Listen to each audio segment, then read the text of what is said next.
আল্লাহ রাব্বুল আলামিন তিনি পরিষ্কার করে বলছেন, এই ঘরের মালিকের ইবাদত করো, তিনি ক্ষুধার সময়ে খেতে দিবেন, আর তিনি তোমাদেরকে বৃষ্টির সময় নিরাপত্তা দান করবেন। চাউলের অভাব হবে না, পাটের অভাব হবে না, খাদ্যের অভাব হবে না, কারণ দুটি জিনিস যদি তোমরা করতে পারো খাবারের অভাব হবে না। ওয়ালাউ আন্না আহলাল কুরা আমানু ওয়াত্তাকাউ লাফাতাহনা আলাইহিম বারাকাতিম মিনাস সামাই ওয়াল আরদ। দেশের লোকেরা, জনপদের লোকেরা যদি দুইটা কাজ করে, এক নম্বরে হলো আমার উপরে ঈমান আনবে, দুই নম্বরে হলো আমাকে ভয় করার নীতি অবলম্বন করে যদি চলে, তাহলে ওই দেশের মানুষের জন্য আকাশ আর জমিনের সব বরকতের দরজা আমি আল্লাহ খুলে দেব। আল্লাহর ওয়াদা। আল্লাহ পাকের নিকট মানুষের সবচাইতে বড় দাবি কি? আল্লাহর কাছে মানুষের সবচাইতে বড় দাবি কি করতে পারেন? পারেন না। আল্লাহ পাকের কাছে মানুষের শ্রেষ্ঠ দাবিটা আল্লাহ নিজেই শিখাই দিয়েছেন। আমার কাছে দাবি কর, ইহদিনাস সিরাতাল মুস্তাকিম। আয় আল্লাহ, একটা সোজা, একটা সরল রাস্তা আমারে দাও, একটা সহজ পথ আমারে দাও। এই কথা সূরা ফাতিহা দাবি করার পর আল্লাহ রাব্বুল আলামিন এই অভিনন্দনের জবাবে, 7টা বাক্যের অভিনন্দনের জবাবে আল্লাহ রাব্বুল আলামিন 30 পারা কোরআন শরীফ নাজিল করে দিলেন। সূরা ফাতিহার এই সওয়ালের জবাবে আল্লাহ পাক বললেন, ওয়া আনি'বুদুনি হাযা সিরাতুম মুস্তাকিম। সোজা রাস্তা চাও, আমার গোলামি করো, ইবাদত করো। সব জায়গায় ইবাদত, গোলামি করাই লাগবে। আমার কাছে সোজা রাস্তা চাও, সোজা রাস্তা হলো আমার গোলামি করা। কার গোলামি? বেহেশতে যেতে চান? আমি আস্তে জিগাইলাম বলে আপনারাও আস্তে জবাব দিলেন। বেহেশতে যেতে চান? সুবহানাল্লাহ। এমন কোন মানুষ আছে নাকি যে বেহেশতে যেতে চায় না? মদ খোর যাইতে চায়। সবাই, আমরা সবাই বেহেশতের আশা করি, ঠিক কিনা? আল্লাহ রাব্বুল আলামিন বলেন, বেহেশতে যদি যেতে চাও তাহলেও ইবাদত করা লাগবে, ইবাদত ছাড়া জান্নাতে যাওয়া যাবে না। ফাদখুলি ফি ইবাদি ওয়াদখুলি জান্নাতি। সর্বপ্রথম আমার বান্দার মধ্যে দাখিল হয়ে যা, আমার গোলামির মধ্যে দাখিল হওয়া, আমার গোলাম হয়, এরপরে আমার জান্নাতে চলে যা। আগে গোলাম হবি, তারপরে কোথায় যাবি? জান্নাতে যাবে। আগে গোলাম হ, আগে গোলামির খাতায় নাম লেখা, আগে সত্যিকারের আমার বান্দা হ, গোলাম, এরপরে জান্নাতে যাওয়া যাবে। জান্নাতে যাইয়া আল্লাহর সাথে কি দেখা করতে চাই? আল্লাহর সাথে দেখা করতে চাই। আল্লাহ রাব্বুল আলামিন বলেন, فمن كان يرجو لقاء ربه فليعمل عملا صالحا ولا يشرك بعبادة ربه أحدا। তোমাদের মধ্যে যদি কেউ আল্লাহর সঙ্গে, তার রবের সঙ্গে যদি কেউ দেখা করতে চায়, তাহলে সে যেন ভালো ভালো কাজ করে, নেক কাজ করে, আর তোমার রবের সাথে অর্থাৎ আল্লাহ রাব্বুল আলামিনের সাথে ইবাদতের মধ্যে যেন কাউকে শরীক না করে। শিরক যদি না করো, খাঁটি গোলাম, খাঁটি বান্দায় যদি পরিণত হতে পারো, কিয়ামতের দিন আল্লাহ রাব্বুল আলামিনের সঙ্গে দিদার নসিব হয়ে যাবে। এই গোলামি করব কতদিন? কতদিন গোলামি করব? এই প্রশ্নের জবাবে আল্লাহ রাব্বুল আলামিন কোরআনে কারীমের মধ্যে জবাব দিয়ে দিয়েছেন, ওয়া'বুদ রাব্বাকা হাত্তা ইয়াতিয়াকাল ইয়াকিন। মৃত্যু পর্যন্ত, যতক্ষণ না নাক দিয়ে শেষ প্রশ্বাসটি, নিঃশ্বাসটি বেরিয়ে যাচ্ছে, ততক্ষণ পর্যন্ত আনুগত্য, গোলামি শব্দ হবে কার? জোরে চিল্লায় এখন কার? এই গোলামি জীবনের সব ক্ষেত্রে করতে পারলে আমরা মুসলমান, আর করতে না পারলে মুসলমান নামে মুনাফিক। না পারলে কি? মুনাফিক। বন্ধুগণ, ইয়াকা নাবুদু পর্যন্ত বলে ওয়া ইয়াকা নাস্তাইনের কথাটা শোনাচ্ছি। সূরা ফাতিহার ভিতরে আমরা পড়ি, পড়েন আমার সাথে, ইয়াকা নাবুদু ওয়া ইয়াকা নাস্তাঈন। আয় আল্লাহ, একমাত্র তোমার গোলামি করি আর একমাত্র তোমার কাছে সাহায্য চাই, তুমি ছাড়া কারো কাছে সাহায্য। এটা কি ঠিক? এটা কি আমাদের মনের কথা, ঈমানের কথা? আল্লাহ করুন, আল্লাহ করুন, বলি আমিন। হাদিস শরীফে বলা হয়েছে, ইজা সাআলতা ফাসআলিল্লাহ ওয়া ইজা ইসতাআনতা ফাসতাঈন বিল্লাহ। কিছু চাইতে হলে আল্লাহর কাছে চাও, কিছু বলতে হলে, ভিক্ষা করতে হলে আল্লাহর কাছেই ভিক্ষা করো। কার কাছে ভিক্ষা করবেন? আল্লাহর কাছে বলুন। আমার বন্ধুগণ, আমি আমার ঈমান থেকে কথা বলি, আমি আমার ঈমান থেকে কথা বলি।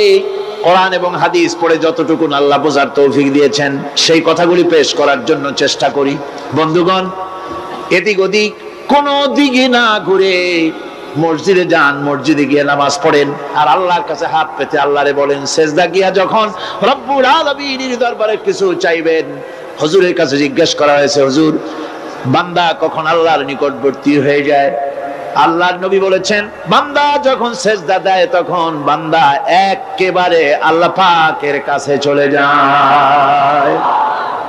আল্লাহর কাছে চান, যা দরকার, ছেলে নাই, মেয়ে নাই, বউ নাই, অথবা চাকরি নাই, প্রমোশন চাই, ব্যবসায় উন্নতি চাই, যা দরকার কাকে বলবেন?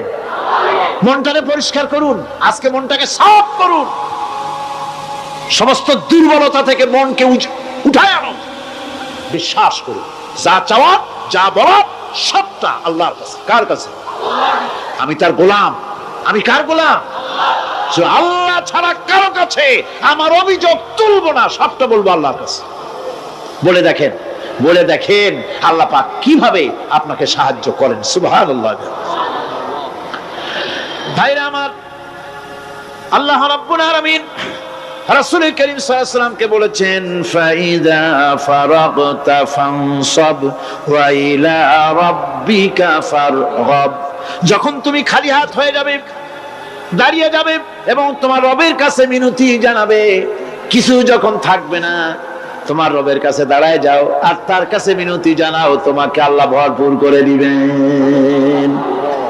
ভান্ডের কোনো অভাব নাই। আমাদের ভান্ড হচ্ছে যত দেব তত কমবে, আর আল্লাহর ভান্ড যত দেয় তত সমান সমান থাকে, মোটেই কমে না, মোটেই কমে না। সুতরাং দয়াল বাবা, বাবাজান, কেবলাজান বাবা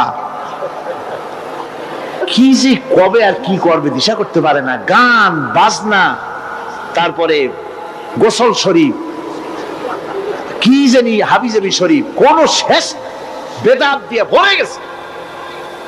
এগুলি বিশ্বাস করবেন না, বিদআত খারাফা, এর সাথে মুসলমানের কোনো সম্পর্ক নাই।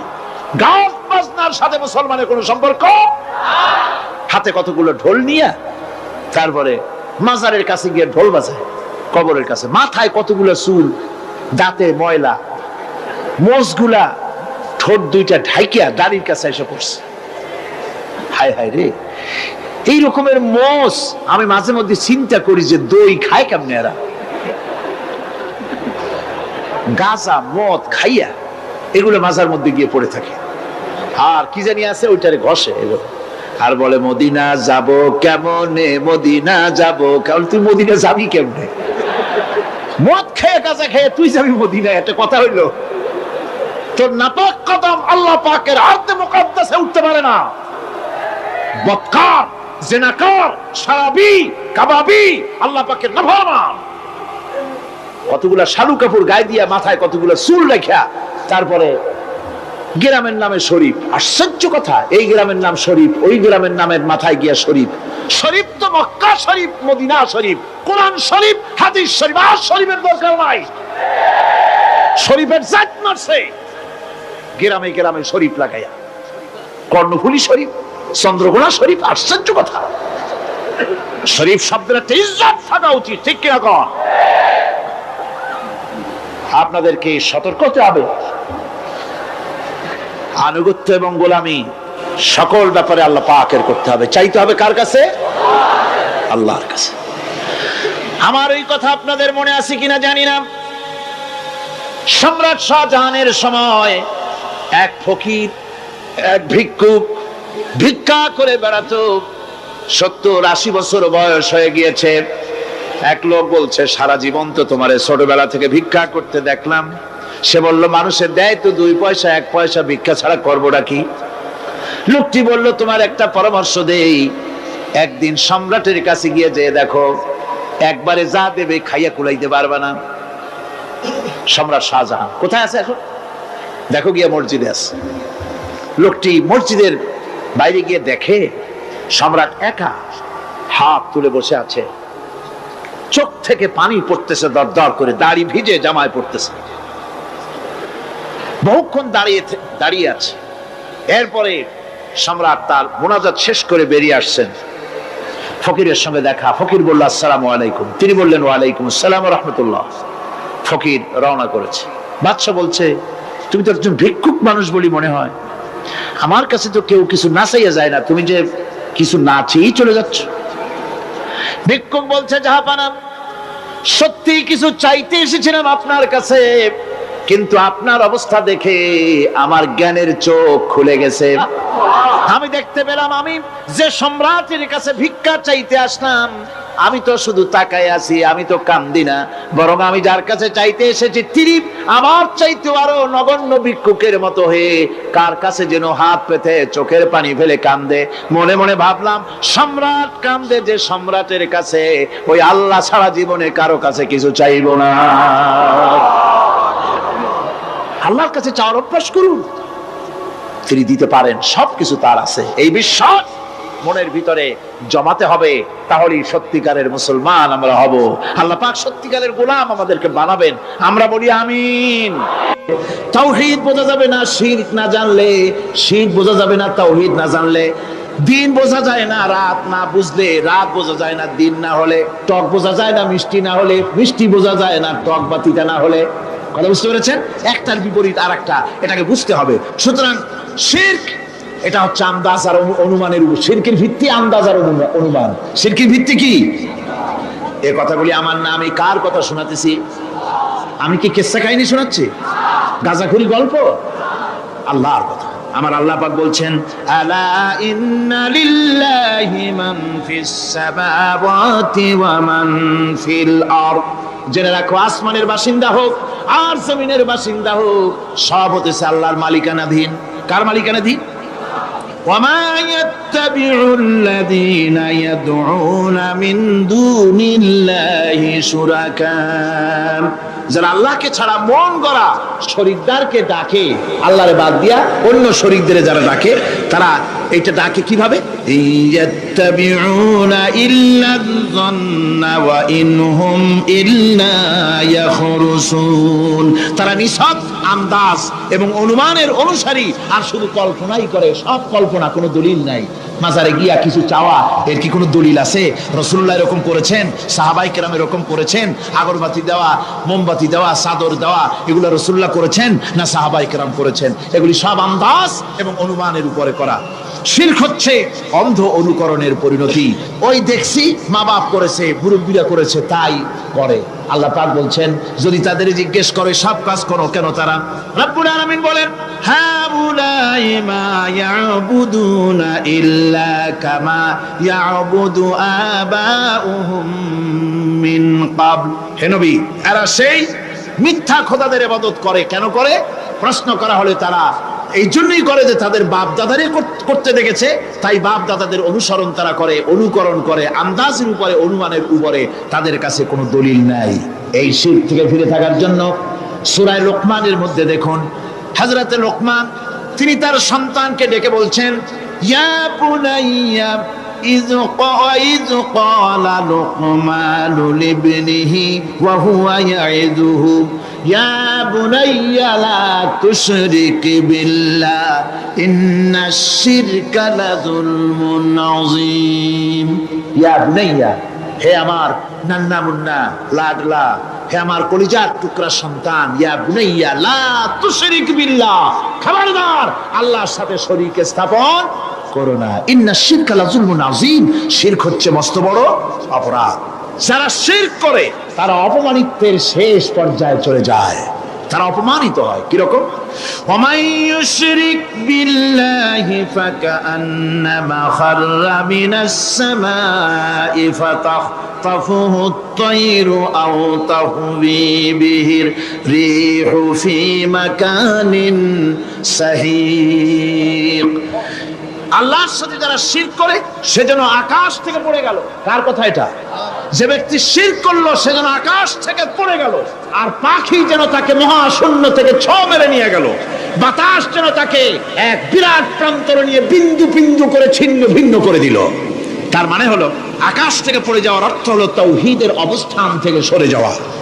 পাখিতে ছো মারার অর্থ হলো যখন সে শিরক করে তখন শয়তানের সে ফুটবল হয়ে যায়। শয়তানের কি হয়? শয়তানের ফুটবল হয়ে যায়। বাতাস উড়িয়ে নেওয়ার অর্থ হলো লালসা এবং নফসের প্রবৃত্তির ভিতরে লোকটি নিমজ্জিত হয়ে যায়। সুতরাং অপমান এবং লাঞ্ছনা পাওনা থাকে যারা শিরক করে তাদের জন্য। আল্লাহ শিরকের ব্যাপারে একটা দৃষ্টান্ত দিচ্ছেন। আল্লাহ পাক কোরআন শরীফে অনেক দৃষ্টান্ত দিয়েছেন। দৃষ্টান্ত দিলে লোকেরা বোঝে ভালো, ঠিক কিনা কোন?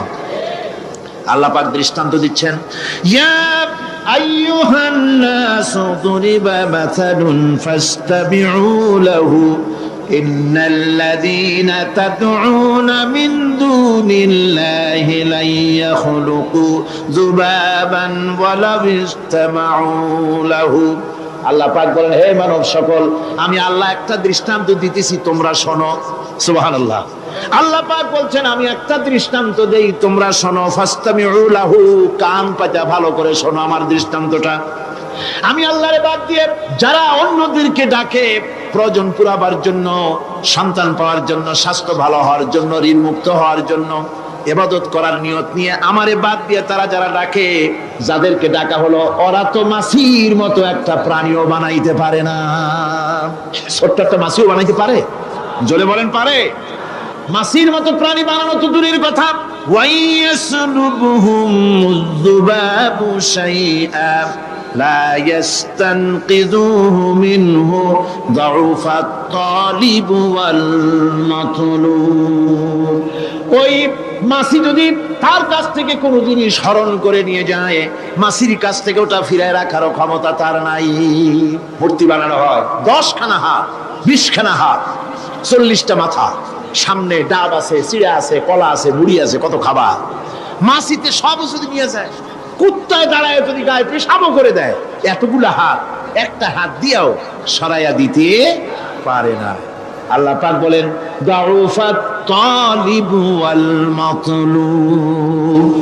যাদের কাছে ওরা চায়, ওই আশ্রয় প্রার্থী আর আশ্রয়দাতা দুটোই দুর্বল। হাদিস শরীফে এসেছে, একবার এক মুশরিক রাসূল করিম সাল্লাল্লাহু আলাইহি ওয়াসাল্লামের কাছে এসেছেন একটা ভাঙ্গা, ঠ্যাং ভাঙ্গা, কল্লা ভাঙ্গা একটা মূর্তি নিয়ে। হুজুর বলছেন যে তোমার এই মূর্তিটার কল্লা ঠ্যাং ভাঙ্গা কেন? সে ব্যক্তি কইল যে হুজুর, এটা হলো আমার খোদা। বিপদ আপদ থেকে বাঁচার জন্য সবসময় বগলে রাখি, না জানি কোন সময় কোন বিপদে পড়ে যাই। পথে চলতে গিয়ে পেশাব আসলো, ভাবলাম খোদারে নিয়ে এই কাম করুন, তারা রাস্তার উপরে দাঁড় করায় রাখা, এরপরে আমার কাজ সারলাম। এসে দেখি খোদাটার মাথা থেকে শুরু করে পা পর্যন্ত খালি ভিজা। ভাবলাম খোদার শরীর ভিজা, নিশ্চয়ই কোনো বরকতের পানি হবে। কোলে তুলে নিয়ে চাট আরম্ভ করলাম। চাটতে গিয়ে টের পাইলাম যে গন্ধ লাগে টক টক। আশ্চর্য কথা, বরকতের পানি এরকমের ঝাঁঝালো গন্ধ, নাক ছিঁড়ে যাওয়ার মতো। বিষয়টা কিসের বরকত? এদিক ওদিক তাকায় দেখি দূরে একটা কুত্তা দাঁড়ানো, আর তার নিচের থেকে পানি টপকাচ্ছে। তখন বুঝলাম কি বরকতের পানি। কয় হুজুর, মেজাজটা খারাপ হয়ে গেল। খোদাটা ঠ্যাং না ধরিয়া ঠ্যাং ধরে বললাম, তুই খোদা না হুদা? কুত্তার পেশাব দিয়া নিজের বাঁচাইতে পারো না, আমারে বাঁচাবি কেমনে? হুজুর জিজ্ঞেস করলেন, আমার কাছে কেন এসেছো? মুশরিক ব্যক্তি বলছি, ইয়া রাসূলুল্লাহ, জীবনের ভুল বুঝতে পেরেছি, আমি এখন তাওহীদের শরবত পান করতে এসেছি। নবীজি বললেন, পড়ো লা ইলাহা ইল্লাল্লাহু মুহাম্মাদুর রাসূলুল্লাহ। আল্লাহ পাক কি সুন্দর করে বুঝাচ্ছেন, আমি ছাড়া কারো কোনো ক্ষমতা নাই। আল্লাহুল্লাযী খালাকাকুম সুম্মা রাযাকাকুম সুম্মা ইউমীতুকুম সুম্মা ইউহয়ীকুম। আল্লাহ বলছেন, ও বান্দারা শোনো, আমি আল্লাহ তোমাদেরকে সৃষ্টি করেছি, শুধু সৃষ্টি করি নাই, খাবার দিছি। কে দিছেন খাবার? সৃষ্টি করেছি, খাবার দিয়েছি, এরপরে তোমাদের মৃত্যু করব, আবার মৃত্যুর উপরে আমি আল্লাহ তোমাদের জিন্দা করব। হাল মিন শুরাকাইকুম মাইয়াফআলু মিন যালিকুম মিন শাই। তোমরা তাদের পূজা করো, তোমরা তাদের ইবাদত করো, আমি আল্লাহ ছাড়া আমি যে সব কাজ করি এই সব কাজ তোমাদের ওই সব দেবদেবতারা করতে পারে? আল্লাহ বলেন পারে না। সুবহানাহু ওয়া তাআলা আম্মা ইউশরিকুন। তিনি পবিত্র, পবিত্র পবিত্র তারা যে সমস্ত কথা বলে আর আল্লাহর সাথে যে সমস্ত জিনিস দিয়ে শরীক স্থাপন করে তার থেকে আল্লাহ মহান পবিত্র। আল্লাহ পাক বলেন দেখো আমার কত ক্ষমতা, চিন্তা করো। কুল আরাইতুম ইন আখাযাল্লাহু সামআকুম ওয়া আবসারাকুম ওয়া খাতামা আলা কুলুবিকুম মান ইলাহুন গায়রুল্লাহি ইয়াতিকুম বিহি। আল্লাহ পাক বলেন ও নবী আপনি বলেন, বলে দিন আল্লাহ যদি, তোমরা কি কখনো এই কথা চিন্তা করে দেখেছো আল্লাহ যদি ইচ্ছে করেন তাহলে তোমাদের কানের শ্রবণ শক্তি আল্লাহ পাক বন্ধ করে দিতে পারেন, ইচ্ছে করলে তোমাদের চোখ দুটির দৃষ্টি শক্তি আল্লাহ পাক কেড়ে নিতে পারেন, ইচ্ছে করলে তোমার বিবেক বুদ্ধি সব লোপ পায়া পাগলে পরিণত করে দিতে পারেন। পারেন কিনা জোরে কোন? আল্লাহ পাক বলেন কখনই কি সব কথা চিন্তা করেছ?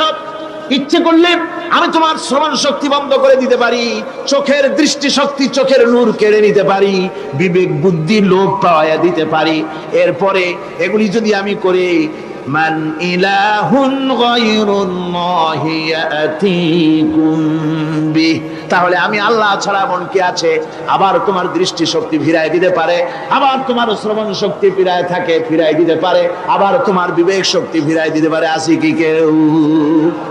আছে। আল্লাহ পাক বলেন ও ভাই আপনি বলেন আমার নিয়ামত খায় লাভালাভি করো, আমার নিয়ামত খাও, পানি খাও, মাছ খাও, গোশত খাও, যে পানি না হলে তোমাদের জীবন বাঁচে না। কুল আরাআইতুম ইন আসবাহা মাউকুম গাওরান ফাবাইয়াতিকুম বিমাইম মাইন। নবী বলে দিন সমুদ্রের পানি, দরিয়ার পানি, কুয়ার পানি, পাতালের পানি, সমস্ত পানি যদি আমি আল্লাহ শুকায় দেই তাহলে এমন কোন খোদা তোমার আছে নতুন করে পানি আমদানি করে দিতে পারে? কি সুন্দর করে আল্লাহ বুঝাচ্ছেন। সুবহানাল্লাহ, সুবহানাল্লাহ। আল্লাহ পাক আবার বলেন শোনো বান্দারা, ও নবী আপনি মানুষকে ভালো করে বুঝান। কুল আরাইতুম ইন জাআলাল্লাহু আলাইকুমুল লাইলা সারমাদান ইলা ইয়াউমিল কিয়ামাহ। ও নবী ভালো করে বুঝান, আমি যদি এই রাত্রটাকে টেনে কিয়ামত পর্যন্ত লম্বা করে দেই, এই রাত যদি আর সকাল না হয়, মান ইলাহুন গায়রুল্লাহি ইয়াতিকুম বিদিয়া, আমি আল্লাহ ছাড়া কে আছে রাতের অন্ধকার দূর করে দিয়ে সূর্যের আলো এনে দিতে পারে? আছে কেউ? আফালা তাসমাউন, তোমরা শুনতে পাও না? কান নাই? আল্লাহ পাক বলছেন শুনতে পাও না? ইচ্ছে করলে আমি তা করতে পারি। শুধু তাই নয়, কুল আরাইতুম ইন জাআলাল্লাহু আলাইকুমুন নাহারা সারমাদান ইলা ইয়াউমিল কিয়ামাহ, আমি যদি ইচ্ছে করি দিনটাকে টেনে নিয়ে কিয়ামত পর্যন্ত লম্বা করে দিতে পারি। মান ইলাহুন গায়রুল্লাহি ইয়াতিকুম বিলাইলিন তাসকুনুনা ফীহি আফালা তুবসিরুন, তাহলে আমি আল্লাহ ছাড়া কোন শক্তি এমন আছে যে দিনের এই আলোর ঝলকানি দূর করে দিয়ে রাতের পর্দা এনে তোমার জন্য শান্তির ঘুম এনে দিতে পারে, শান্তিপূর্ণ পরিবেশ সৃষ্টি করে দিতে পারে? কে আছে আমি আল্লাহ ছাড়া? তোমরা কি দেখতে পাও না? শুনতে পাও না? কান নাই? চোখ নাই? আল্লাহ পাক এভাবে করে মানুষকে সুন্দর করে করে শিরক থেকে বাঁচার জন্য বলছেন সমস্ত ক্ষমতা হচ্ছে আমি আল্লাহর। সমস্ত ক্ষমতা কার?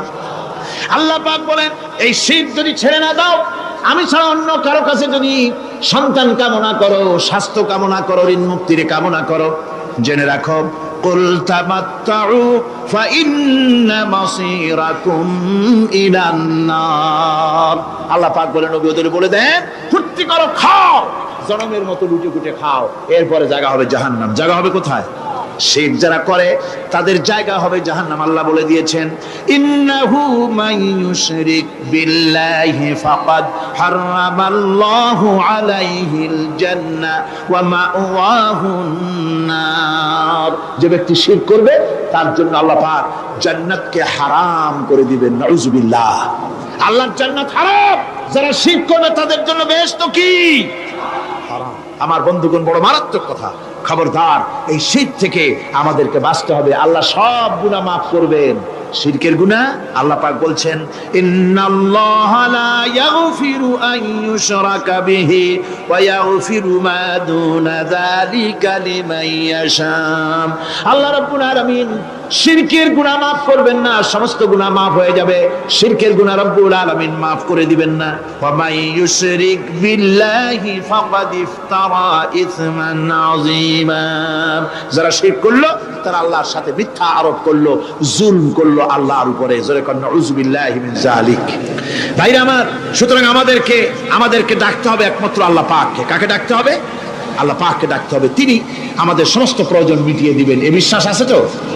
এই বিশ্বাস হয়েছে?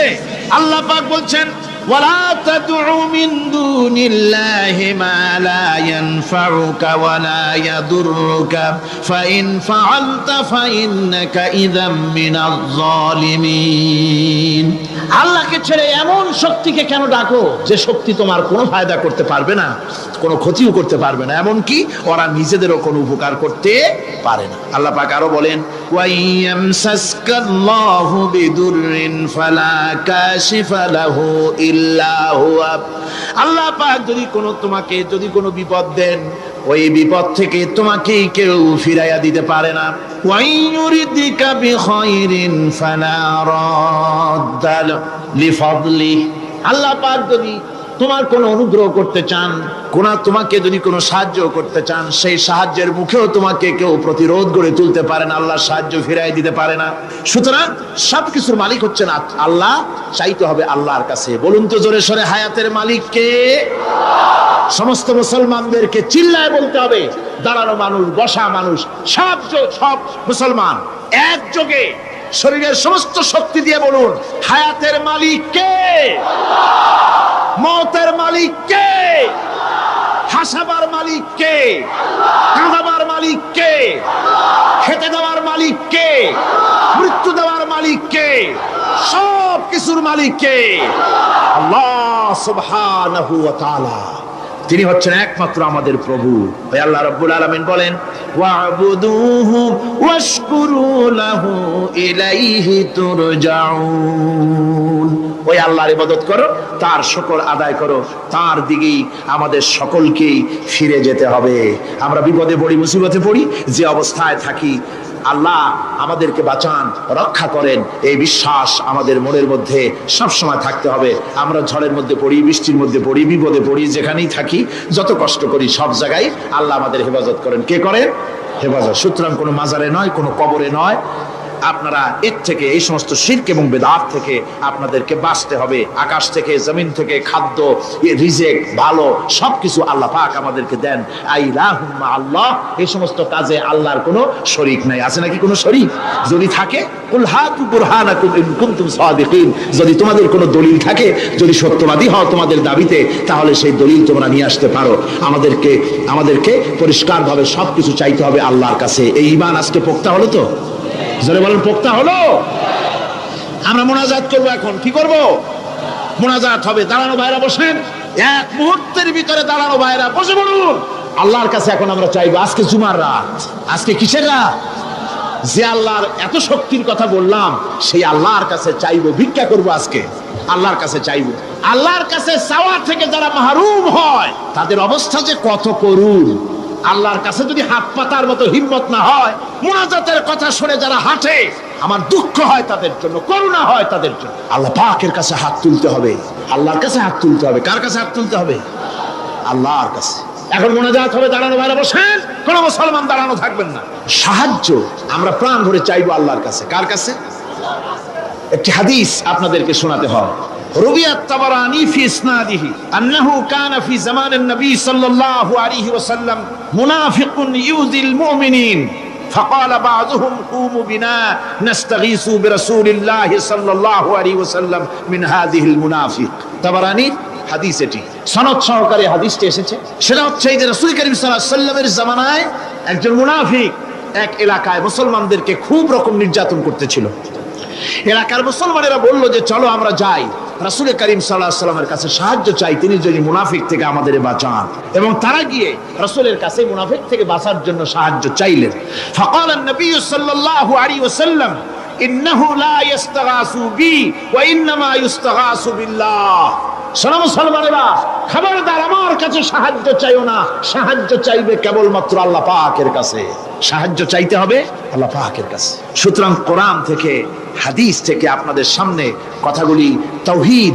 এবং শিরকের ব্যাপারে কথাগুলি স্পষ্ট করে বলে দেওয়া হলো আন জাবির বিন আব্দুল্লাহ রাদিয়াল্লাহু তাআলা আনহুমা قال سمعت رسول الله صلى الله عليه وسلم يقول من لقي الله لا يشرك به دخل الجنه হযরত জাবির রাদিয়াল্লাহু তাআলা আনহু বলছেন আমি শুনেছি রাসূলুল্লাহ বলেছেন মুসলিম শরীফের হাদিস আমি শুনেছি আমার কানে রাসূলুল্লাহ বলেছেন যে ব্যক্তি আল্লাহর দরবারে এই অবস্থায় উপস্থিত হবে যে সে কোনো শিরক করে নাই আল্লাহ তাকে বেহেশত দিয়ে দিবেন ওয়ামান লাকিয়াহু ইউশরিকু বিহি শাইআন দাখালান নার আর যে ব্যক্তি আল্লাহর দরবারে উপস্থিত হবে এমন অবস্থায় যে শিরক করেছিল আল্লাহ পাক তাকে জাহান্নাম দিয়ে দিবেন নাউজুবিল্লাহ পড়েন নাউজুবিল্লাহ পড়েন আমার বন্ধুগণ আরেকটি হাদিস عن جندب رضي الله تعالى عنه قال سمعت رسول الله صلى الله عليه وسلم قبل ان يموت بخمس রাসূল করিম সাল্লাল্লাহু আলাইহি ওয়াসাল্লামের মৃত্যুর ইন্তেকালের 5 দিন পূর্বে এই হাদিসটি তিনি বলেছেন হুজুরের ইন্তেকালের 5 দিন পূর্বে মুসলিম শরীফের হাদিস হাদিসটি হচ্ছে হুজুর বলছেন আলা ওয়া ইন্না মান কানা ক্বাবলাকুম কানু ইয়াত্তাখিযুনা কুবুর আমবিয়াইহিম ওয়া সালিহিহিম মাসাজিদান ফালা ইয়াত্তাখিযুল কুবুর মাসাজিদান ইন্নী নাহাকুম আন যালিক রাওয়াহু মুসলিম ইন্তেকালের 5 দিন আগে হুজুর বললেন সাবধান ও আমার উম্মতেরা তোমাদের আগে যারা এসেছিল এই পৃথিবীতে তারা তাদের নবীদের কবরগুলিকে সেজদার জায়গা বানিয়েছিল তারা তাদের নেককার বান্দাদের কবরগুলিকে তারা মসজিদ বানিয়েছিল সেখানে তারা সেজদা করত খবরদার কোন কবরস্থানকে তোমরা সেজদার জায়গা বানিও না ইন্নী আনহাকুম আন যালিক আমি কঠোরভাবে তোমাদেরকে নিষেধ করছি খবরদার কবরগুলিকে সেজদার জায়গা বানিও না রাসূলুল্লাহ আরো বলেছেন কবর জিয়ারত করতে যে সমস্ত মহিলারা যায় আমাদের দেশে পুরুষও যায় মেয়ে লোকও যায় وعن ابن عباس رضي الله تعالى عنهما لعن رسول الله صلى الله عليه وسلم زائرة القبور والمتخذين عليها المساجد والسروج রাসূল করিম সাল্লাল্লাহু আলাইহি ওয়াসাল্লাম বলেছেন ইবনে আব্বাস রাদিয়াল্লাহু তাআলা আনহুমা থেকে এই হাদিস বর্ণিত তিনি বলেছেন হুজুর বলেছেন যে খবরদার যে সমস্ত মহিলারা কবর জিয়ারতে যায় কবরের স্থানে যারা যায় তাদের উপরে আল্লাহ রাসূল লানত করেছেন আল্লাহ রাসূল তাদের উপরে অভিসম্পাত দিয়েছেন যে সমস্ত মহিলা কবরের স্থানে যায় আর কবরে বাতি জ্বালায় কবরে বাতি জ্বালায় বাতি যারা কবরে জ্বালায় চিরাগ জ্বালায় আল্লাহ রাসূল তাদের উপরে লানত করেছেন সুতরাং কবরে আগরবাতি দেওয়া মোমবাতি দেওয়া চাদর দেওয়া এগুলি মুসলমানদের কাজ নয় এগুলি মুসলমানদের কাজ আপনারা খবরদার এগুলি করবেন না সাহায্য করবেন টাকা দিবেন পয়সা দিবেন সব গরিবদের দেবেন এতিমদের দেবেন মাদ্রাসা দিবেন লিল্লাহ বোর্ডকে দিবেন মসজিদে দিবেন গরিব মানুষকে দিবেন এতিমদেরকে দিবেন বিধবাদেরকে দিবেন মুসলমানকে দিবেন রাজি আছেন মাজারে আগর না চাদরবাতি না মোমবাতি না কিচ্ছু না কোন মাজারে গেলেন বাস আসসালামু আলাইকুম ইয়া আহলাল কুবুর সূরা ফাতিহা পড়লেন সূরা ইখলাস পড়লেন দরুদ শরীফ পড়লেন দোয়া করে দিলেন আল্লাহ কবরে যিনি শুয়ে আছেন তারা বলল ভাই সব পৌঁছে দাও শেষ কিচ্ছু চাওয়ার নাই চাইতে হবে আল্লাহর কাছে কার কাছে মুসলমান রাজি আছেন কারা কারা রাজি দেখা কারা কারা রাজি আলহামদুলিল্লাহ আল্লাহ রাব্বুল আলামিন কোরআন শরীফের ভিতরে বলেছেন লাশ-শামসু ইয়ামবাগি লাহা আন তুদরিকাল কামারা ওয়ালাল লাইলু সাবিকুন নাহার ওয়া কুল্লুন ফি ফালাকি ইয়াসবাহুন প্রবল জ্ঞানী হইবে যাহারা আপন মনেতে বুঝিবে তাহারা রাত্রি পারে না আগে যাইবার দিনের স্থান করি অধিকার চন্দ্র বাদে না সূর্যের গায়েতে সূর্য পারে না চন্দ্রকে ধরিতে যার যে স্থান বহাল রাখিয়া ভ্রমণ করিছে খোদাকে ডরিয়া একটি নির্ধারিত সময় সীমা পর্যন্ত আপন আপন কক্ষপথে সব দৌড়াদৌড়ি করবে কারো সাথে অ্যাক্সিডেন্ট হবে না কারো। ওয়াকুল্লুন ফি ফালাকি ইয়াসবাহুন, যা আছে মহাশূন্যে সব ঘুরতেছে। কে বলে? বলেন সবাই, কে বলছে? কোন সূরা?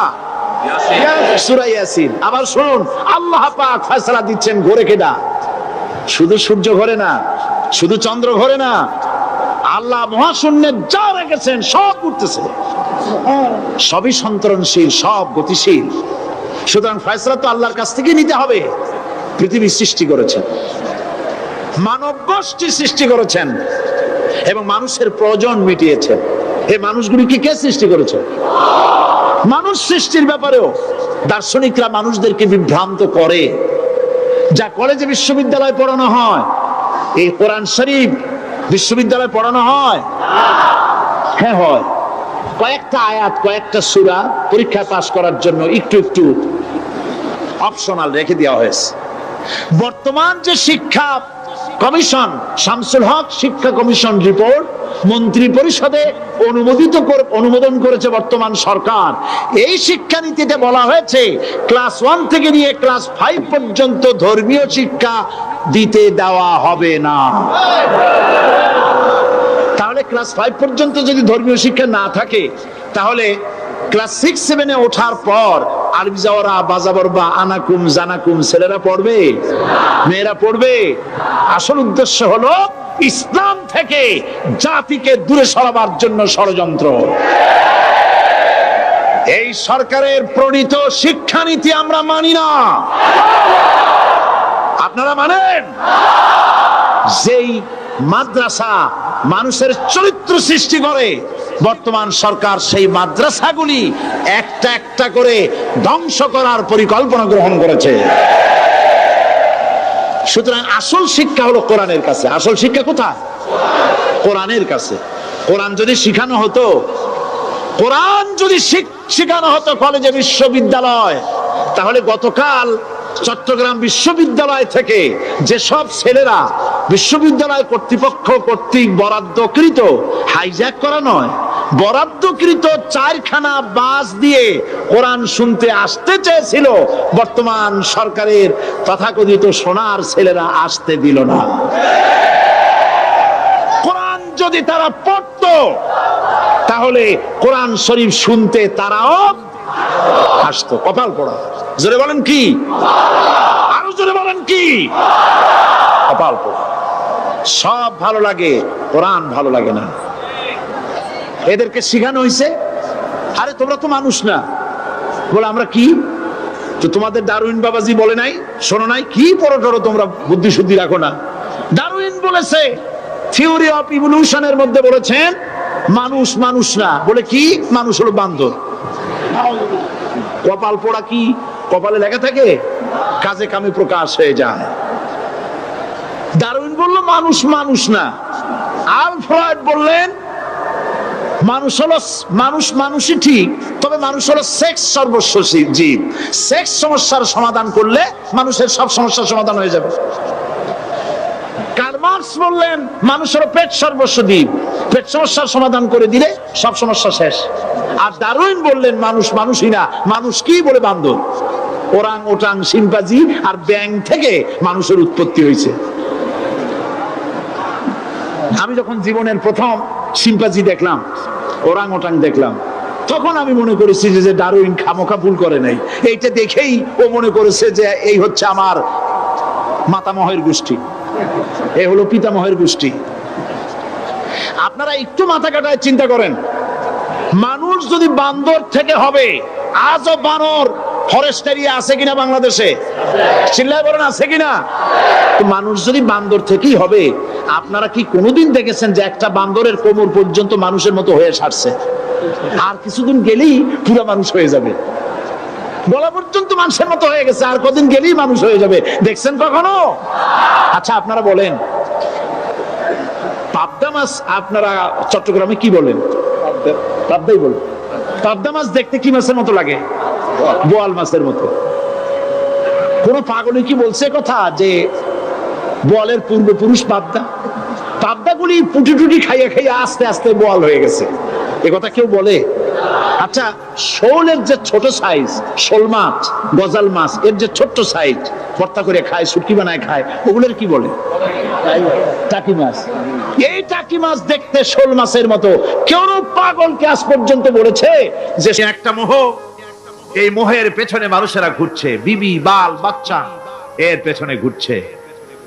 অথচ এই বিবি বাল বাচ্চা কিয়ামতের দিন মুসিবত হয়ে দাঁড়াবে মানুষের জন্য।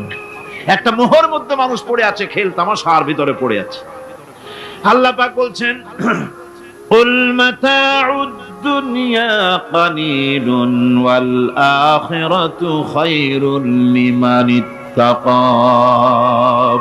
বলো, দুনিয়ার সমস্ত সম্পদ খুবই নগণ্য, আর যে ব্যক্তি পরকালকে বিশ্বাস করে, পরকালের কামনা করে, সেই খোদাভীরু লোকদের জন্য পরকাল হচ্ছে প্রকৃত আবাসস্থল। সেই জায়গাটাই হলো আসল জায়গা। ওই জায়গার জন্য কিছু তৈরি করতে হবে। কোরআনে কারিমে রব্বুল আলামিন বলছেন, আরাদিতুম বিল হায়াতিদ দুনিয়া মিনাল আখিরাহ ফামা মাতাউদ দুনিয়া ফিল আখিরাতি ইল্লা কালিল। তোমরা কি পরকালের জীবনের বিনিময় এই দুনিয়ার জীবনটাই বেশি পরিতুষ্ট হয়েছে? অথচ দুনিয়ার জীবনের সুখ সম্পদ তো পরকালের তুলনায় খুবই নগণ্য। পরকালের সুখ অনেক বেশি, পরকালের দুঃখটা অনেক বেশি, সুখটাও অনেক বেশি। পরকালটা স্থায়ী, সুতরাং দুনিয়ার মোহে না পড়ে পরকালের জন্য জীবনটাকে পরকাল ভিত্তিক জীবন তৈরি করো। আল্লাহ পাক বলছেন, ফাম্মা মান তাগা ওয়া আসারাল হায়াতাদ দুনিয়া ফাইন্নাল জাহিমা হিয়াল মাওয়া। অথবা যে ব্যক্তি বিদ্রোহ করেছে এবং দুনিয়ার জীবনকে অগ্রাধিকার দিয়েছে, তার জায়গা হচ্ছে জাহান্নাম। জোরে বলেন নাউজুবিল্লাহ। যে ব্যক্তি আল্লাহর সঙ্গে বিদ্রোহ করেছে আর পরকালের জন্য পাথর জোগাড় করে নাই, দুনিয়াকে অগ্রাধিকার দিল, পরকালকে ভুলে গেল, তার জায়গা হলো জাহান্নাম। ওয়া আম্মা মান খাফা মাকামা রাব্বিহি ওয়া নাহান নাফসা আনিল হাওয়া ফাইন্নাল জান্নাতা হিয়াল মাওয়া। আর যে ব্যক্তি আপন প্রভুর সামনে উপস্থিত হওয়াকে ভয় করেছে এবং আপন প্রবৃত্তিকে লালসা মুক্ত করেছে, লালসার হাত থেকে রক্ষা করেছে, আল্লাহ রাব্বুল আলামিন কিয়ামতের দিন তার জন্য রেখে দিয়েছেন জান্নাত। তার জন্য কোন জায়গা? জান্নাত। আমাদেরকে পরকাল ভিত্তিক জীবন যাপন যদি করি, তাহলে কবরের জবাবগুলি খুব আসান হবে। আর যদি পরকাল ভিত্তিক জীবন যাপন না হয়, কবরটা মুসিবত হয়ে যাবে। হযরত ওসমান রাদিয়াল্লাহু তাআলা আনহু কবরের কাছে গিয়ে খুব কাঁদতেন। সাহাবায়ে কেরাম প্রশ্ন করেছেন, হুজুর, রাসূল করিম সাল্লাল্লাহু আলাইহি সাল্লাম যখন জান্নাত ও জাহান্নামের ওয়াজ করেন, তখনও তো এত বেশি আপনি কাঁদেন না, যত বেশি কাঁদেন কবরের কাছে এসে, কারণ কি? হযরত ওসমান রাদিয়াল্লাহু তাআলা আনহু বলতেন, আমার সাথীরা, আমি আমার হাবিবের কাছে, আল্লাহ রাব্বুল আলামিনের রাসূলের কাছে আমি শুনেছি, এই কবরটাই হলো প্রথম স্টেশন, এই কবরটাই হলো প্রথম ইমিগ্রেশন কাউন্টার। এই জায়গায় যদি কেউ ধরা পড়ে যায়, কারো যদি চার্জশিট হয়ে যায়, সব জায়গায় ধরা পড়ে যাবে। হাসরে মিজানে সিরাতে কোনো জায়গায় নাজাত পাবে না। আর এই কবরটা যদি কেউ মুক্তি পেয়ে যায়, মিজান সিরাত হাসর সব জায়গা থেকে আল্লাহ তারে ভালোভাবে পার করে দিবেন। এটা হলো আসল জায়গা, মারাত্মক জায়গা, খুব মারাত্মক জায়গা। আমি এটাকে ইমিগ্রেশন কাউন্টার বলেছি আমার ভাষায়। ইমিগ্রেশন কাউন্টার যারা বিদেশ ভ্রমণ করেছেন তারা জানেন। লন্ডন যাবেন, আমেরিকা যাবেন, সৌদি আরব যাবেন, যে কোনো বিদেশে যাবেন, গেলেই পাসপোর্ট তারা দেখবে। পাসপোর্টে আপনার ন্যাশনালিটি কোনটা সেটাই তারা জানতে চাইবে। আপনি কোন দল করেন এটা তারা জানতে চাইবে না। আপনি কোন ভাষায় কথা বলেন তাও তাদের জানার দরকার নেই। প্রথমেই তারা আপনার ন্যাশনালিটি দেখবে, আপনার আইডেন্টিটি কি তারা জানতে চাইবে। তারপরে যদি স্যাটিসফ্যাক্টরি হয়, আপনাকে ভিসা দিয়ে ভেতরে ঢুকবার ব্যবস্থা করে দেবে। আর যদি তারা স্যাটিসফাইড না হয় তাহলে আপনাকে মেহমানখানায় ঢুকানো হবে গ্রেফতার করে। কবর হচ্ছে এ ধরনের একটি ইমিগ্রেশন কাউন্টার। কবরের ভিতরে মানুষ যখনই রাখা হবে সঙ্গে সঙ্গে দুজন ফেরেশতা আসবে। কবরের কাছে যারা এসেছিল দাফন হয়ে যাওয়ার পর এই লোকগুলি 40 কদম যেতে যতক্ষণ লাগে এর মধ্যেই দুজন ফেরেশতা এসে যাবে। এসে জিজ্ঞেস করবে, মান রব্বুকা, তুমি কোন দল করতে? ওটা তাদের জানার দরকার নেই। চাকরি কিসে করতেন ওটা জানার দরকার নেই। ব্যবসা করতেন না চাকরি করতেন প্রয়োজন নেই। প্রথমেই জিজ্ঞাসা করা হবে ন্যাশনালিটি, প্রথমেই জিজ্ঞাসা করা হবে তার ন্যাশনালিটি সম্পর্কে, তার আইডেন্টিটিটা কি, এবং সেটাকে সত্যায়িত করার জন্য বোঝার জন্য 3টি প্রশ্ন। প্রথম প্রশ্ন, মান রব্বুকা ওয়া মা দীনুকা ওয়া মান নাবিয়ুকা, তোমার রব কে, তোমার দ্বীন কি, তোমার নবী কে। যদি এই ব্যক্তি বেঈমান হয়, মুনাফিক হয়, সে বলবে হায় হাতা লা আদরি, হায় হাতা লা আদরি, জানি না আমার রবকে, আমি জানি না। তোমার দিন কি, দিন কারে কয় বুঝি না। এরপরে আল্লাহর নবী জনাবে মুহাম্মদ রাসূলুল্লাহ সাল্লাল্লাহু আলাইহি ওয়াসাল্লাম কে দেখানো হবে, বলা হবে মা কুনতা তাকুলু ফি হাদার রাজুল, এই ব্যক্তি সম্পর্কে তোমার ধারণা কি নিকে, বলবে আমি চিনি না। নাউযুবিল্লাহ। বাস, এরপরে তার যা হবার তাই শুরু হয়ে যাবে। আর যদি বান্দাটা মুমিন হয়, প্রশ্ন করা হবে মান রব্বুকা, জবাব দেবে রব্বি আল্লাহ, আমার রব আল্লাহ রাব্বুল আলামিন। ওয়া মা দীনুকা, দীনুনা ইসলাম, আমার দিন হচ্ছে ইসলাম। এরপরে আল্লাহর নবীকে দেখানো হবে।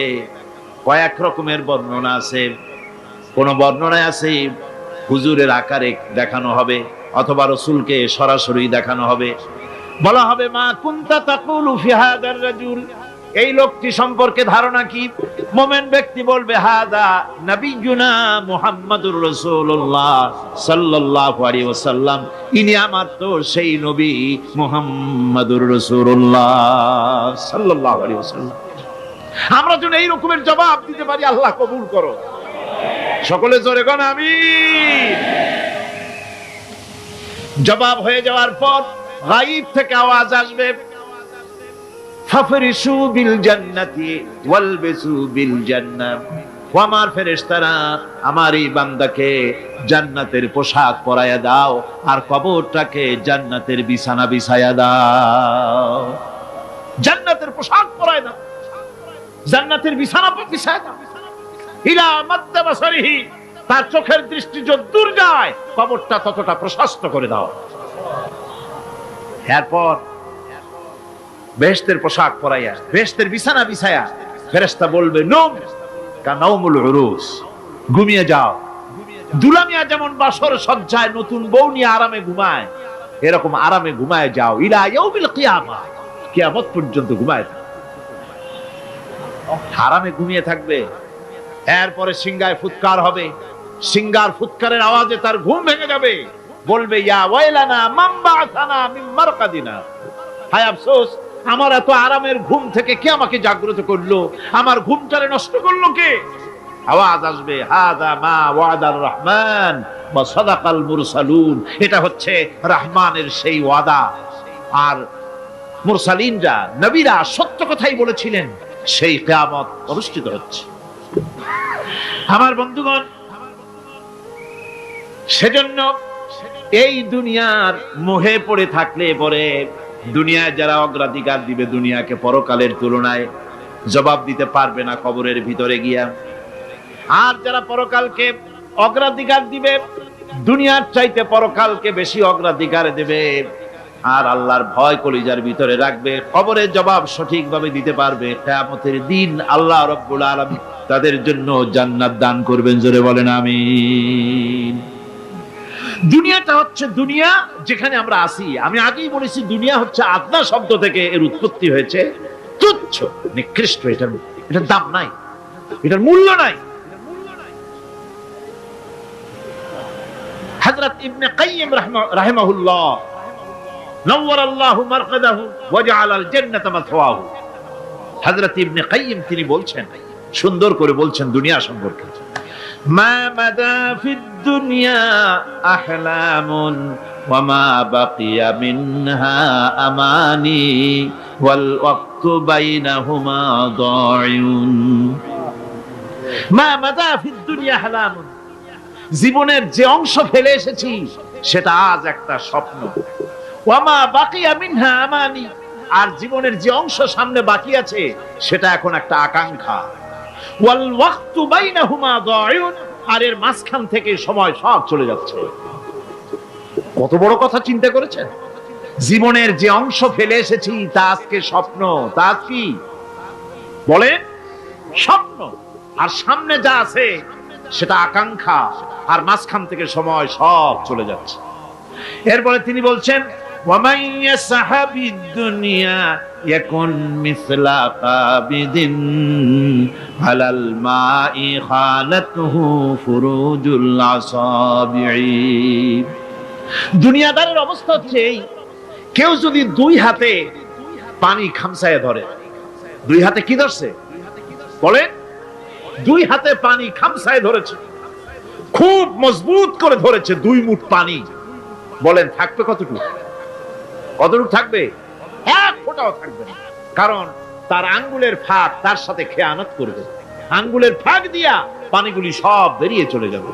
সুতরাং দুনিয়া যারা চায় তারা ঠিক পানি খামসায় ধরলে পানি যেমন হাতের ভেতর থেকে খেয়ানত করে চলে যায়, যারা দুনিয়া চায় দুনিয়াও তাদেরকে এভাবে ফাঁকি দিয়ে চলে যায়। তবুও দুনিয়ার মায়া মানুষের এত বেশি। আল্লাহর নবী বলেন, লাউ কানা লি ইবনি আদম ওয়াদিন মিন যাহাবিন লাহাব্বা ইয়াকুনা লাহু সানিন, এই পৃথিবীতে যদি কাউকে একটা মাঠ ভরে যদি সোনা দেওয়া যায়, লোকটা বলবে রব্বুল আলামিন, আমি যদি আরেকটা মাঠ এরকম সোনা ভরা পেতাম, দ্বিতীয় আরেকটা মাঠ দেওয়া হলে আবার বলবে যদি তৃতীয় আরেকটা মাঠ সোনা ভরে যদি পেতাম।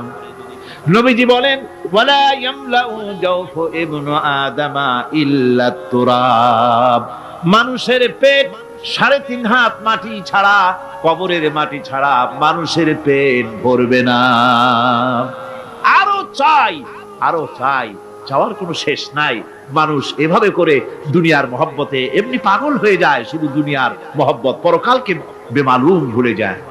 আমি কিন্তু এই কথা বুঝাতে চাই নাই যে পরকালের মহব্বতে, পরকালের ভয়তে বা পরকালের জন্য দুনিয়া আপনি বাজার ঘাট, বেচা কিনা, ব্যবসা বাণিজ্য সবকিছু ভুলে যান, না তা নয়। ভুল বোঝার কোনো কারণ নাই। পরকালকে অগ্রাধিকার দিতে হবে, মানে দুনিয়াটা চিরস্থায়ী জায়গা নয়, চিরস্থায়ী হচ্ছে কোনটা? আখিরাত। চিল্লা এখন কোনটা?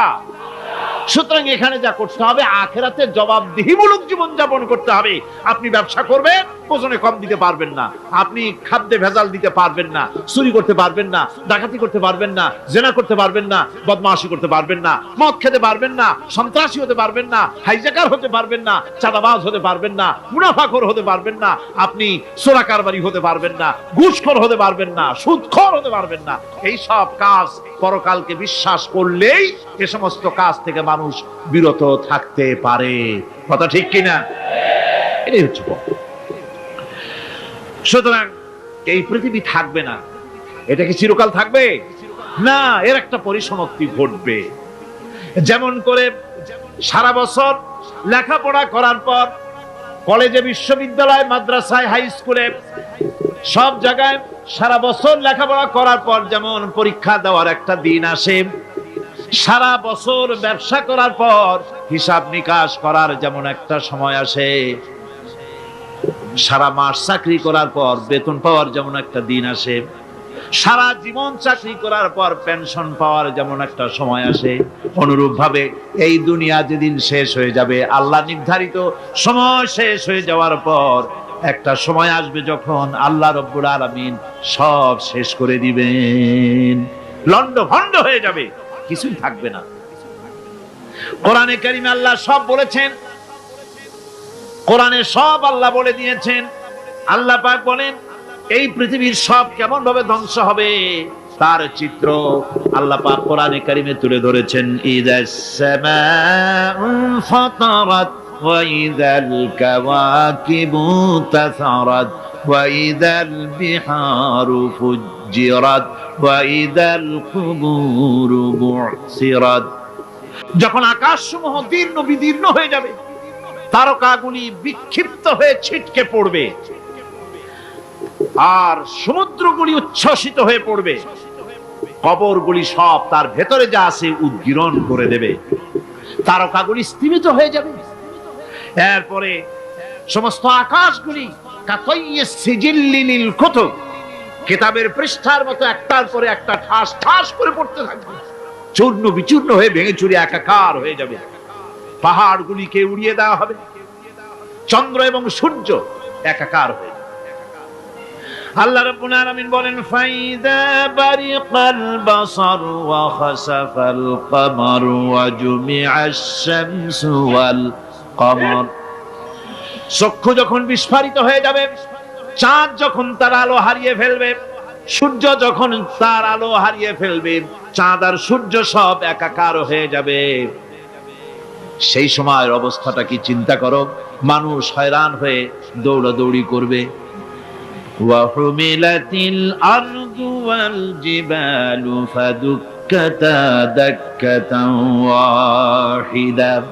জমিন এবং পাহাড়গুলির মধ্যে আল্লাহ রাব্বুল আলামিন সংঘর্ষ বাঁধিয়ে দিবেন, পাহাড়গুলি ভেঙে চুরে টুকরা টুকরা হয়ে যাবে, পাহাড়গুলি উঁচু করে জমিনের উপরে আছাড় মেরে আল্লাহ রাব্বুল আলামিন ভেঙে চুরে চুরমার করে দিবেন।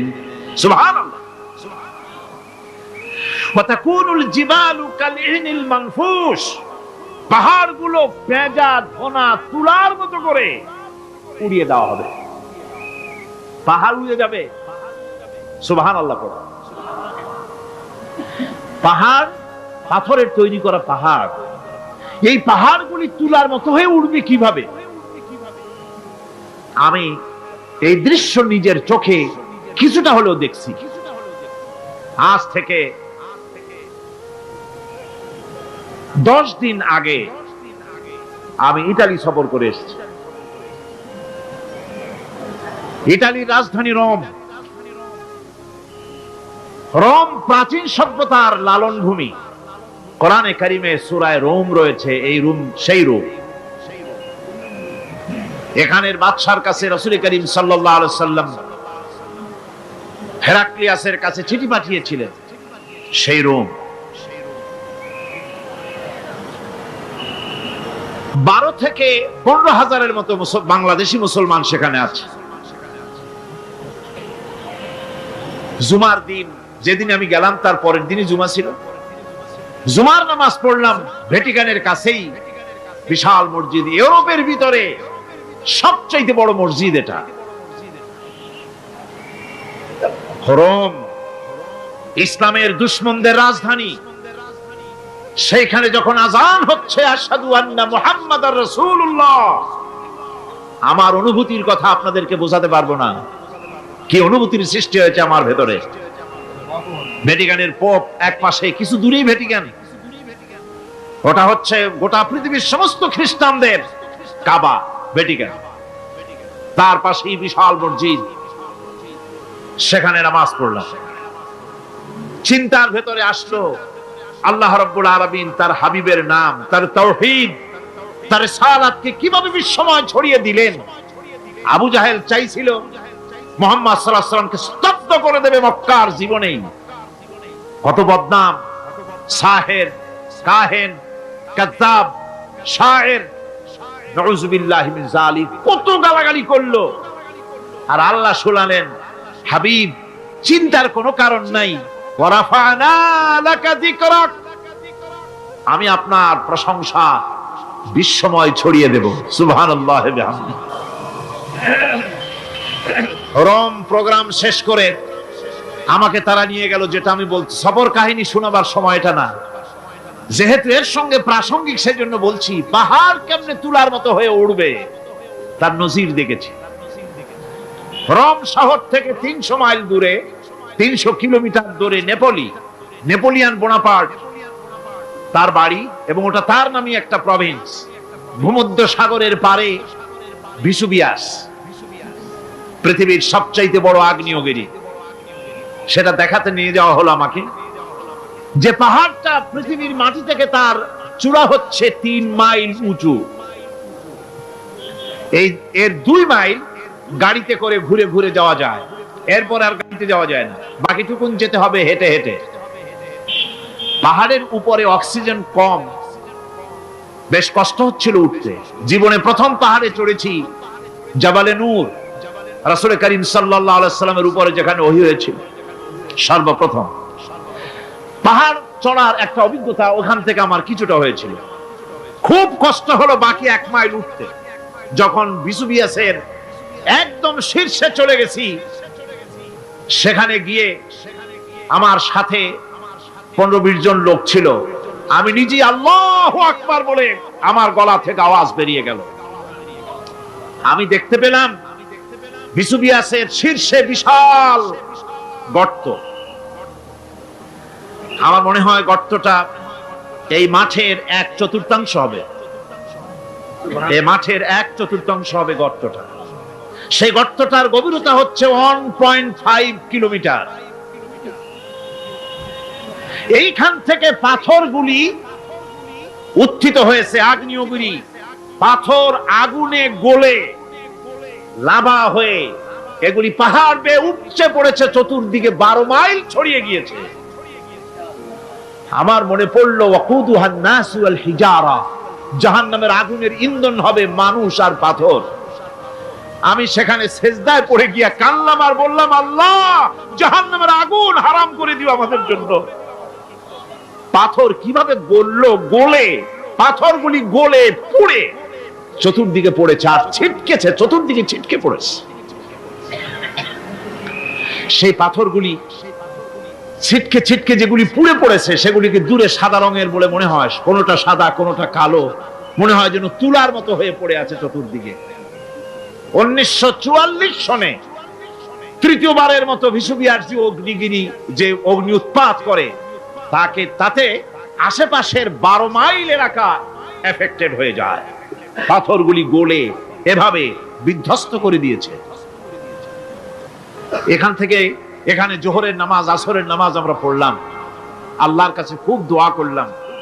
এখনো ধোঁয়া উঠতেছে, এখনো পাহাড়ের ফাটল দিয়ে ধোঁয়া উঠছে। একজন হাত দিয়ে আমাকে বলল যে খুব গরম লাগে ধোঁয়াগুলি। ওখানকার লোকেরা বলল যে ভেতরে এখনো আগুন আছে, তবে সুপ্ত, যে কোনো মুহূর্তে আবার তা জাগ্রত হতে পারে। আমরা সেখান থেকে নেমে এলাম। একটু কিছু দূর গিয়েই সেখানে হলো পম্পেই শহর। এই পম্পেই শহরটা হচ্ছে ঈসা আলাইহিস সালামের জন্মের 2000 বছর আগে এই শহর তৈরি হয়। ঈসা আলাইহিস সালামের জন্মের 179 বছর পর ভূমিকম্প হয়। সেই ভূমিকম্পে গোটা পম্পেই শহরটা পৃথিবীর মানুষের চোখের আড়াল হয়ে যায়, ধ্বংস হয়ে যায়, মাটির তলায় হরপ হয়ে যায়।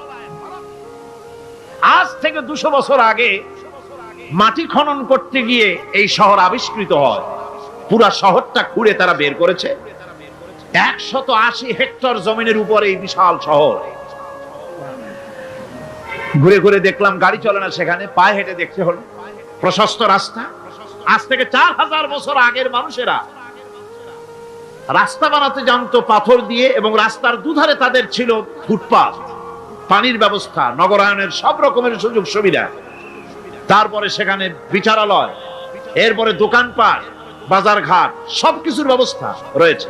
বিশাল বিশাল পাথরগুলি দিয়ে পিলার তৈরি করা। ভাবলাম এই পিলারগুলি, এই পাথরগুলি তারা কিভাবে ক্রেন ছাড়া এত উপরে উঠালো কি করে, আমার মাথায় আসলো না। পাথর কেটে কেটে সুন্দর সুন্দর অঙ্কন শিল্প তারা করেছে। এরপরে ঘুরতে ঘুরতে বাদশার রাজার বাড়িতে গিয়ে ঢুকলাম। সেখানে গিয়ে দেখলাম উলঙ্গ এত মূর্তি পাথরের তৈরি করা। পাথর কেটে কেটে দেওয়ালে যৌন মিলনের এমন কোন অশ্লীল ছবি নাই যা তারা সেখানে তৈরি করে নাই। উলঙ্গ মূর্তি আর উলঙ্গ যৌন মিলনের অসংখ্য ছবি দিয়ে এই এলাকা ভরা। তখন আমি বুঝলাম আল্লাহর গজব হওয়ার কারণটা কি, এই শহরটা মাটির নিচে হরক হয়ে যাওয়ার কারণটা কি। আল্লাহ পাক জেনা ব্যভিচার যে দেশে বেশি হয় আল্লাহ পাক বরদাস্ত করেন। দুশ্চরিত্র যে দেশের মানুষ দুশ্চরিত্র হয়ে যায়, জেনা ব্যভিচার বেশি হতে থাকে, আল্লাহ হরক করে দেন, গজব দেন। এই গজব এক এক সময় এক এক রকমের হয়ে আসে। কখনো মাটির নিচে দাবায় দেয়, কখনো মহামারী, কোন দেশে কলেরা, কোন দেশে জলোচ্ছ্বাস, কোথাও ভূমিকম্প, আর সর্বশেষ এই জেনা ব্যভিচারের জন্য আল্লাহ পাকের চূড়ান্ত এই যৌনতার অশ্লীলতার জন্য চূড়ান্ত গজব বর্তমান বিশ্বের জন্য এইডস। আল্লাহ পাক এই গজব দিয়েছেন। বন্ধুগণ, আমি সেই জায়গা, আমি সেখানে যা দেখলাম যে আল্লাহ পাক পাহাড়গুলিকে কিভাবে উড়াবেন এটা অস্বীকার করার কোনো উপায় নাই, বিশ্বাস তো করতামই। তবে হযরত ইব্রাহিম আলাইহিস সালাম যেমন বলেছিলেন, রব্বি আরিনি কাইফা তুহিল মাউতা, হায় আল্লাহ তুমি মরাকে জিন্দা করবা কেমনে? আল্লাহ পাক বলেন আওয়ালাম তুমিন, তুমি বিশ্বাস করো না? ইব্রাহিম আলাইহিস সালাম বললেন বালা, অবশ্যই বিশ্বাস করি, ওয়ালাকিন লিয়াতমাইন্না কলবি, যদি চোখে দেখতাম তাহলে আমার অন্তরাত্মা খুব ঠান্ডা হতো। আল্লাহ রাব্বুল আলামিন চোখে দেখায় দিলেন জিন্দা কেমনে মুর্দা হবে, মুর্দা কেমনে জিন্দা হবে, আল্লাহ দেখায় দিলেন। পাহাড় উড়ায় দিবেন আল্লাহ রাব্বুল আলামিন। একথা কলিজার মধ্যে এটার উপর ঈমান বিশ্বাস, কিন্তু আল্লাহ চোখে দেখাইছেন, ঈমান আরো মজবুত হয়েছে, যা ছিল আরো মজবুত হয়েছে। সুবহানাল্লাহ। আল্লাহর ভয়তে কলিজা কেঁপেছে। আমি পাহাড়ের উপরে কেঁদেছি, যার যার হয়ে কেঁদেছি। বন্ধুগণ, আল্লাহ সুবহানাহু ওয়া তাআলা এই জন্য বলেছেন কুল সিরু ফিল আরদ, আমার জমিন ঘোরো, ভালো করে দেখো, কাইফা কানা আকিবাতুল মুকাজ্জিবিন, মহা সত্যকে যারা অস্বীকার করেছে তাদের পরিণতি আমি কি করে দিয়েছি, এগুলি চোখে ভালো করে তাকায় দেখো। আমার বন্ধুগণ, সুতরাং এই পৃথিবীর অবসান হবে, এই পৃথিবী ধ্বংস হবে, এই পৃথিবী চূড়ান্ত ভাবে শেষ হয়ে যাবে। ও হ্যাঁ, আরেকটি কথা বলতে হয়, সেটা হচ্ছে যে এই রোম থেকে আরেকটু দূরে 900 মাইল দূরে হচ্ছে সিসিলি। 900 মাইল দূরে, সেখানে এই সিসিলি মুসলমানেরা শাসন করেছিল 350 বছর। সেই সিসিলিতে রয়েছে 360টা মসজিদ মুসলমানদের করা। সমস্ত মসজিদগুলি আজ তালা বন্ধ, একটা মসজিদও খোলা নাই। সেখানকার মুসলমানেরা ওয়াজ শুনতে এসেছিল রোমে। আমি তাদের জন্য পরামর্শ দিয়েছি যে গভর্নমেন্টের কাছে তোমরা দাবি জানাও যে অন্তত একটা মসজিদের দরজা আমাদের জন্য খুলে দাও।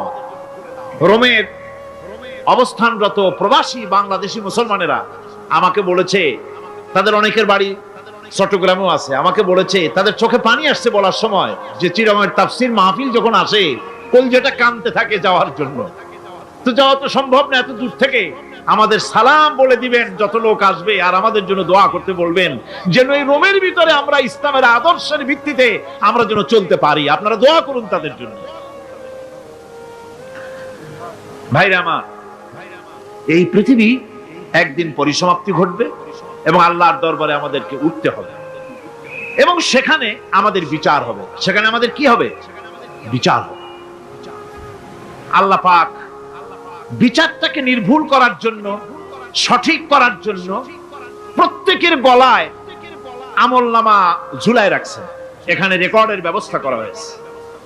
আল্লাহ পাক বলছেন ওয়া কুল্লা ইনসানিন আলজামনাহু তাইরাহু ফি উনুকিহি ওয়া নুখরিজু লাহু ইয়াওমাল কিয়ামাতি কিতাবান ইয়ালকাহু মানশুরা। আল্লাহ পাক বলেন প্রত্যেকের ভালো মন্দ কর্মফল, কর্মলিপি আমি তার গলায় ঝুলায় রেখেছি। কিয়ামতের দিন সে নিজের কাছে স্পষ্ট সব দেখতে পারবে, কোনো জিনিস বাদ পড়বে না। তার গলায় তার আমলনামা ঝুলানো আছে, সব রেকর্ড হতেছে। আমরা যা করছি সবগুলি রেকর্ড হয়ে যাচ্ছে। বর্তমান বিজ্ঞানীরা আবিষ্কার করেছে যে মানুষের শরীরের ভিতরে ডিএনএ আছে, রক্তের ভিতরে ডিএনএ, এটা একটা কোড। মানুষের রক্তের ভিতরে ডিএনএ আছে। যেমন তার ব্রেনের ভিতরে কতগুলি কোষ আছে, এক একটা কোষ এক এক ধরনের কাজ করে, অনুরূপ ভাবে তার শরীরের ভিতরে রক্তের ভিতরে ডিএনএ আছে। এই ডিএনএটা কি? এই ডিএনএটা হচ্ছে, এই ডিএনএ একটা কম্পিউটারের মতো কাজ করতেছে। লোকটা কি করবে, কোথায় যাবে, সে ভালো হবে মন্দ হবে কি হবে, সব তার ডিএনএ এর মধ্যে রেকর্ডকৃত আছে। এটা বোঝার জন্য একটা সুন্দর দৃষ্টান্ত দেওয়া যায়। যেমন এই কাগজটাকে আপনারা মনে করুন একটা গাড়ির একটা ব্লুপ্রিন্ট, একটা গাড়ির ব্লুপ্রিন্ট। এখানে লেখা আছে গাড়ি কিভাবে তৈরি হবে। এই কাগজটা নিয়ে ঘরের মধ্যে রেখে দিলেন। এখন এই কাগজটা থেকেই অটোমেটিক গাড়ির উইন্ডো তৈরি হলো, শিল তৈরি হলো, গাড়ির বডি তৈরি হলো, চেসিস তৈরি হলো, টায়ার তৈরি হলো, ইঞ্জিন তৈরি হলো, ব্যাটারি তৈরি হলো, পেট্রোল নিল, আর কোন রকমের ড্রাইভার ছাড়াই গাড়ি চলতে আরম্ভ করলো। এই কথাটা যদি মনের মাথার মধ্যে আনতে পারেন যে এটা কিভাবে হইতে পারে, এতে লেখা অনুযায়ী যেভাবে হওয়া যদি সম্ভব হয়, অনুরূপ ভাবে মানুষের রক্তের ভিতরে ডিএনএ এরা আবিষ্কার করেছে। এর ভিতরে মানুষের ভালো মন্দ, কোথায় যাবে কি করবে, সবকিছু এর মধ্যে রয়েছে। কোরআনে কারীমে আল্লাহ রাব্বুল আলামিন, আমি গত বছরও বলছিলাম যে বিজ্ঞানের আবিষ্কার যত বাড়বে, কোরআন বোঝা মানুষের জন্য তত সহজ হবে। কোন সুবহানাল্লাহ। কোরআন বোঝা মানুষের জন্য তত সহজ হবে। সুতরাং মানুষের গলার সাথে আল্লাহ পাক বলছেন যে একটা আমলনামা আমি ঝুলাই দিয়েছি তার গলার সাথে, সে যা করতেছে ওখানে সব লিপিবদ্ধ হচ্ছে, কম্পিউটারাইজড, কম্পিউটারের মতো এগুলি সব গ্রহণ করতেছে। এগুলি কিয়ামতের দিন তার সামনে হাজির করা হবে।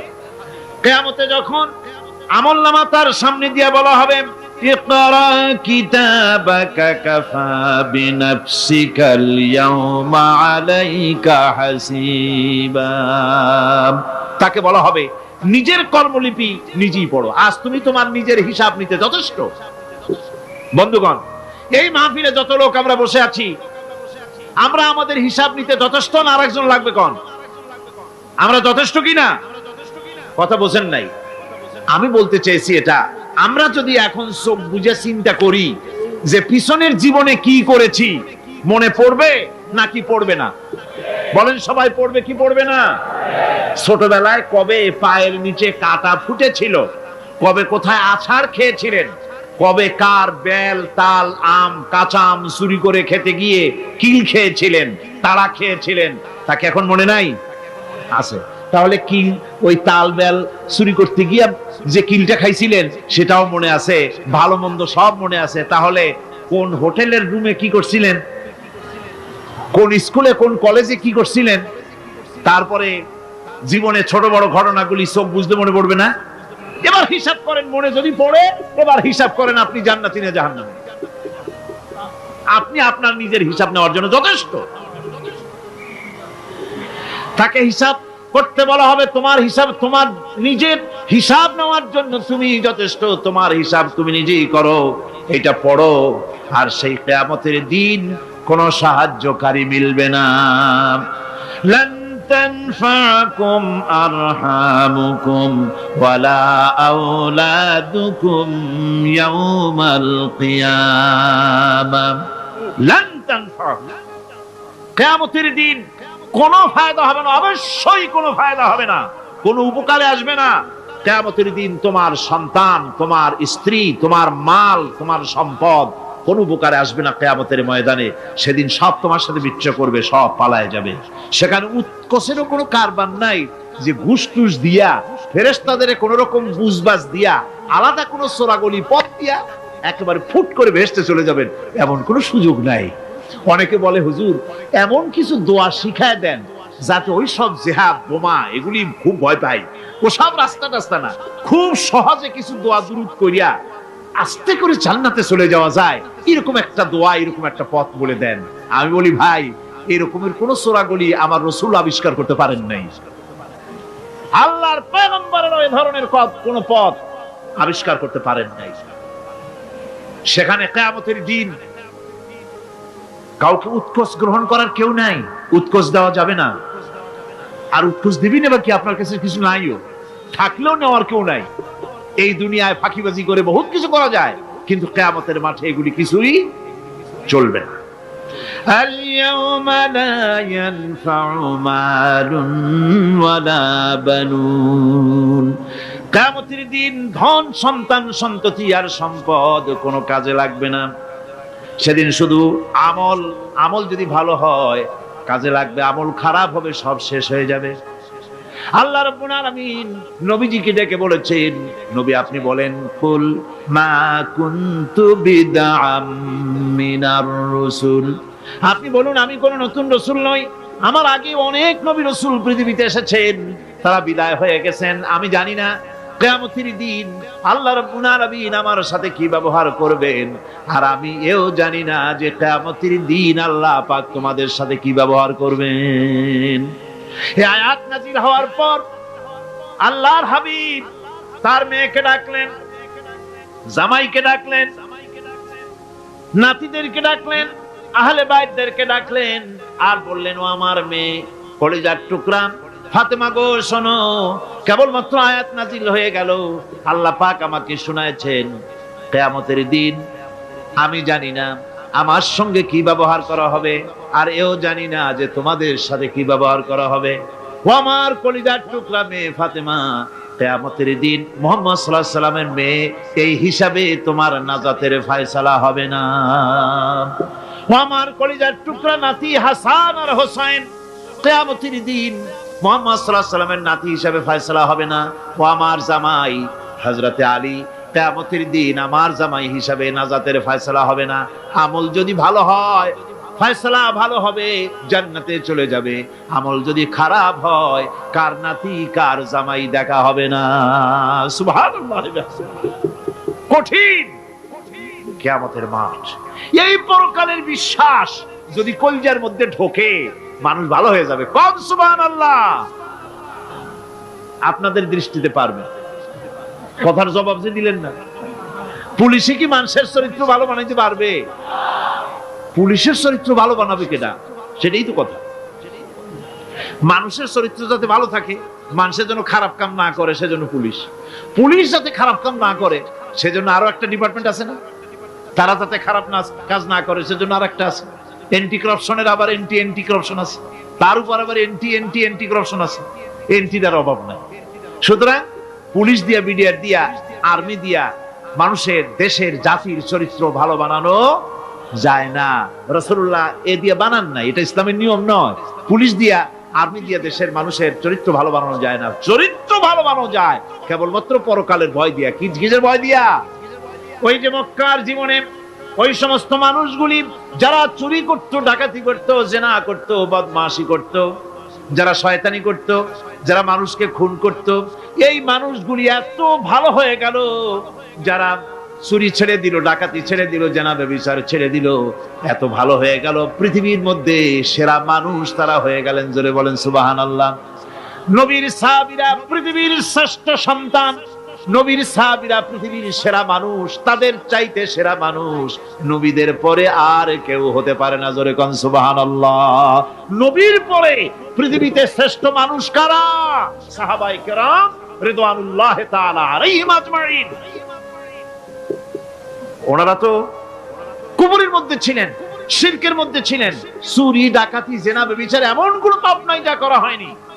তারপরে যখন আল্লাহর নবীর কাছ থেকে তাওহীদ, রিসালাত ও আখিরাতের দাওয়াত পেলেন, কি সোনার মানুষ এক একজন হয়ে গেলেন। সুবহানাল্লাহ। যারা ছিলেন নারীর সতীত্বের জম, তারা হয়ে গেলেন নারীর সতীত্বের পাহারাদার। যারা মানুষের মাল চুরি করত, ডাকাতি করত, তারা রাতভর মানুষের মালের পাহারা দিল, মানুষের রক্তের পাহারা দিল। সুবহানাল্লাহ বিহামদি। রক্ত সম্পদের পাহারা দিল। রাসূল বললেন, খায়রুল কুরুনে কারনি, সর্বশ্রেষ্ঠ যুগ তো আমার যুগ।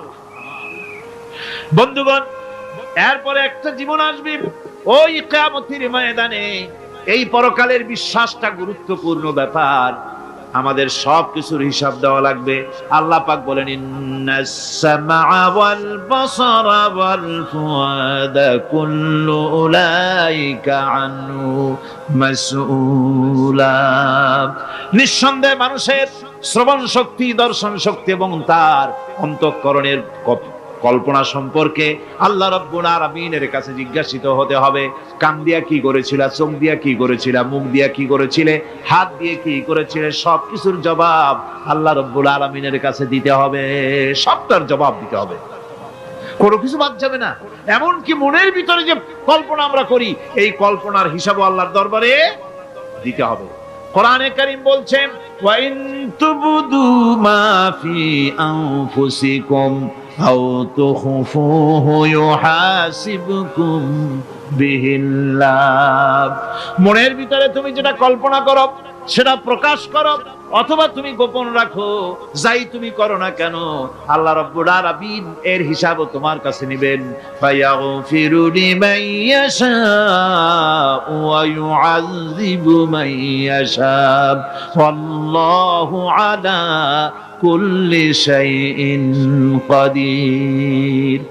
মহান আল্লাহ পাক বলেন, করার পর তোমার মনের ভিতরে কি কল্পনা করেছিলে ওইটার হিসাব আমি নেব।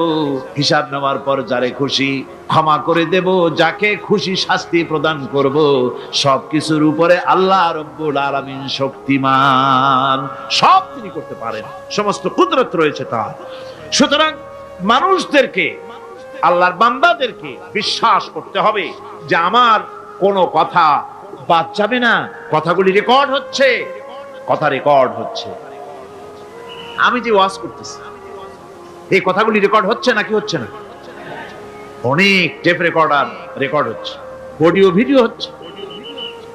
আজ থেকে 50 বছর পর যদি এই রেকর্ড বাজানো হয়, আমাকে যদি বলা হয় যে আপনি অমুক জায়গায় অমুক কথা বলেছেন, আমি যদি বলি না আমি কথা বলি নাই, তারপরে যদি রেকর্ড বাজানো হয়,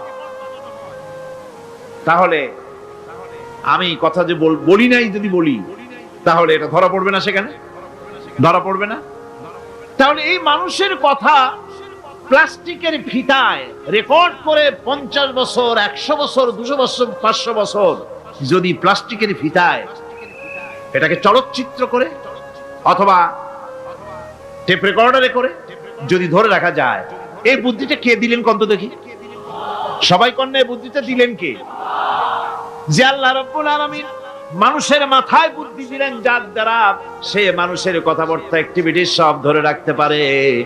সে আল্লাহ রাব্বুল আলামিন বুঝি আপনার আমার কথা এবং আপনার আমার অ্যাক্টিভিটিস কে তিনি বুঝি ধরে রাখতে পারবেন না কিয়ামত পর্যন্ত? পারবেন কি না? সেজন্য রাব্বুল আলামিন বলেন, মা ইয়ালফিযু মিন কাওলিন ইল্লা লাদাইহি রাকীবুন আতীদ। সমস্ত কথা রেকর্ড হচ্ছে। সুবহানাল্লাহ কোন জোরে! সমস্ত কথা রেকর্ড হচ্ছে, একটা কথাও বাদ যাবে না। মুখ আছে বলেই কথা বলবেন তা না, হিসাব করে কথা বলতে হবে। গীবত গাওয়া যাবে না, মিথ্যা কথা বলা যাবে না, মিথ্যা ওয়াদা করা যাবে না। মিথ্যা ওয়াদার তো মৌসুম এসে গেছে। কি কোন বোঝেন কথা? হ্যাঁ, মিথ্যা ওয়াদার মৌসুম এসে গেছে। এখন মৌসুমে বাহার, মিথ্যা বলার। কত সুন্দর সুন্দর ওয়াদা, সোনা দিয়া রাস্তা বানায় দেবো। অভুক্ত মানুষদের বলা হয় না খেয়ে মরবেন না, কিন্তু কি খেয়ে মরবে তাও কয়। আমরা যদি যাইতে পারি তাহলে মটকির মতো রসগোল্লা বানাই দিই, গরুর গাড়ির চাকার মতো জিলাপি বানাই দিই, খাইতে গিয়ে হা করে চিত হয়ে থাকবে। কত রঙিন রঙিন কথা। মিথ্যা ওয়াদার সময় এসেছে। ভাইরা আমার,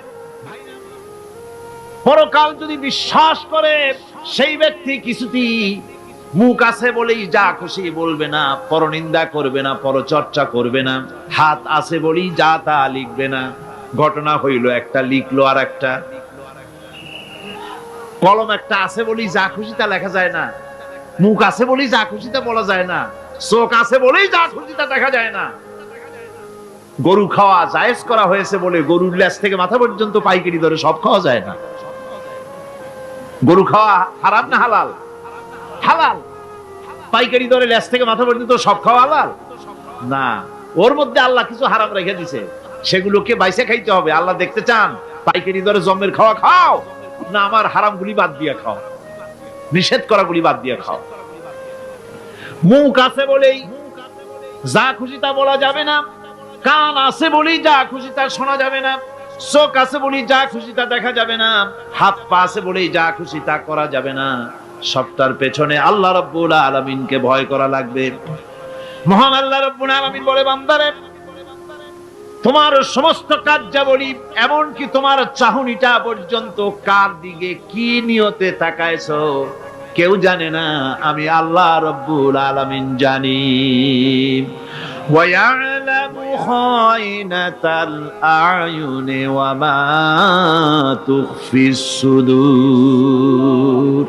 তোমার অন্তঃকরণ কি জিনিস গোপন করে আর তোমার চক্ষু কি লুকোচুরি খেলে আমি টের পাই। সুবহানাল্লাহ বিহামদি। চশমার ফাঁক দিয়া কি দেখো, কারে দেখো, কি নজরে দেখো, সানগ্লাস পরিয়া কেউ ঠিক পায় না, আমি ঠিক পাই। সুবহানাল্লাহ, জোরে কোন সুবহানাল্লাহ। সুতরাং চোখের নজরের হিসাব হবে, হাতের কাজের হিসাব হবে, পায়ের চলার হিসাব হবে, আপনার বলার হিসাব হবে, মুখে যা বলেছেন, যা করেছেন, হাত পাও দিয়ে যা করেছেন, সবকিছুর হিসাব হবে কিয়ামতের দিন। আল্লাহর দরবারে সবকিছু উপস্থিত হবে, কোনো জিনিস বাদ পড়বে না। فَمَن يَعْمَلْ مِثْقَالَ ذَرَّةٍ خَيْرًا يَرَهُ وَمَن يَعْمَلْ مِثْقَالَ ذَرَّةٍ شَرًّا يَرَهُ। ছোট্ট একটা ভালো কাজ যদি করো তাও হাজির করা হবে সামান্যতম ভালো কামও তোমার বাদ পড়বে না, আর ক্ষুদ্রতম কোনো খারাপ কাজ করলে তাও উপস্থিত করা হবে, সব তোমার সামনে, কোনো জিনিস বাদ পড়বে না, সব দেখতে পাবে কিয়ামতের দিন। ভালো কাজটাও আর খারাপ কাজটাও আল্লাহর কাছে সেদিন আল্লাহ পাক মানুষের সামনে উপস্থিত করে দিবেন। আল্লাহ পাক বলছেন সেদিন এই জমিন তার ভিতরে যা লুকায়িত ছিল জমিন সব বের করে দেবে। কান্নাহুম জারাদুম মুনতাশির। টিড্ডি, ফড়িংগুলি, পোকাগুলি মাটির থেকে যেমন বেরোয়, এ মাটির ভিতরে যা আছে কিয়ামতের দিন সব মাটি বের করে দেবে।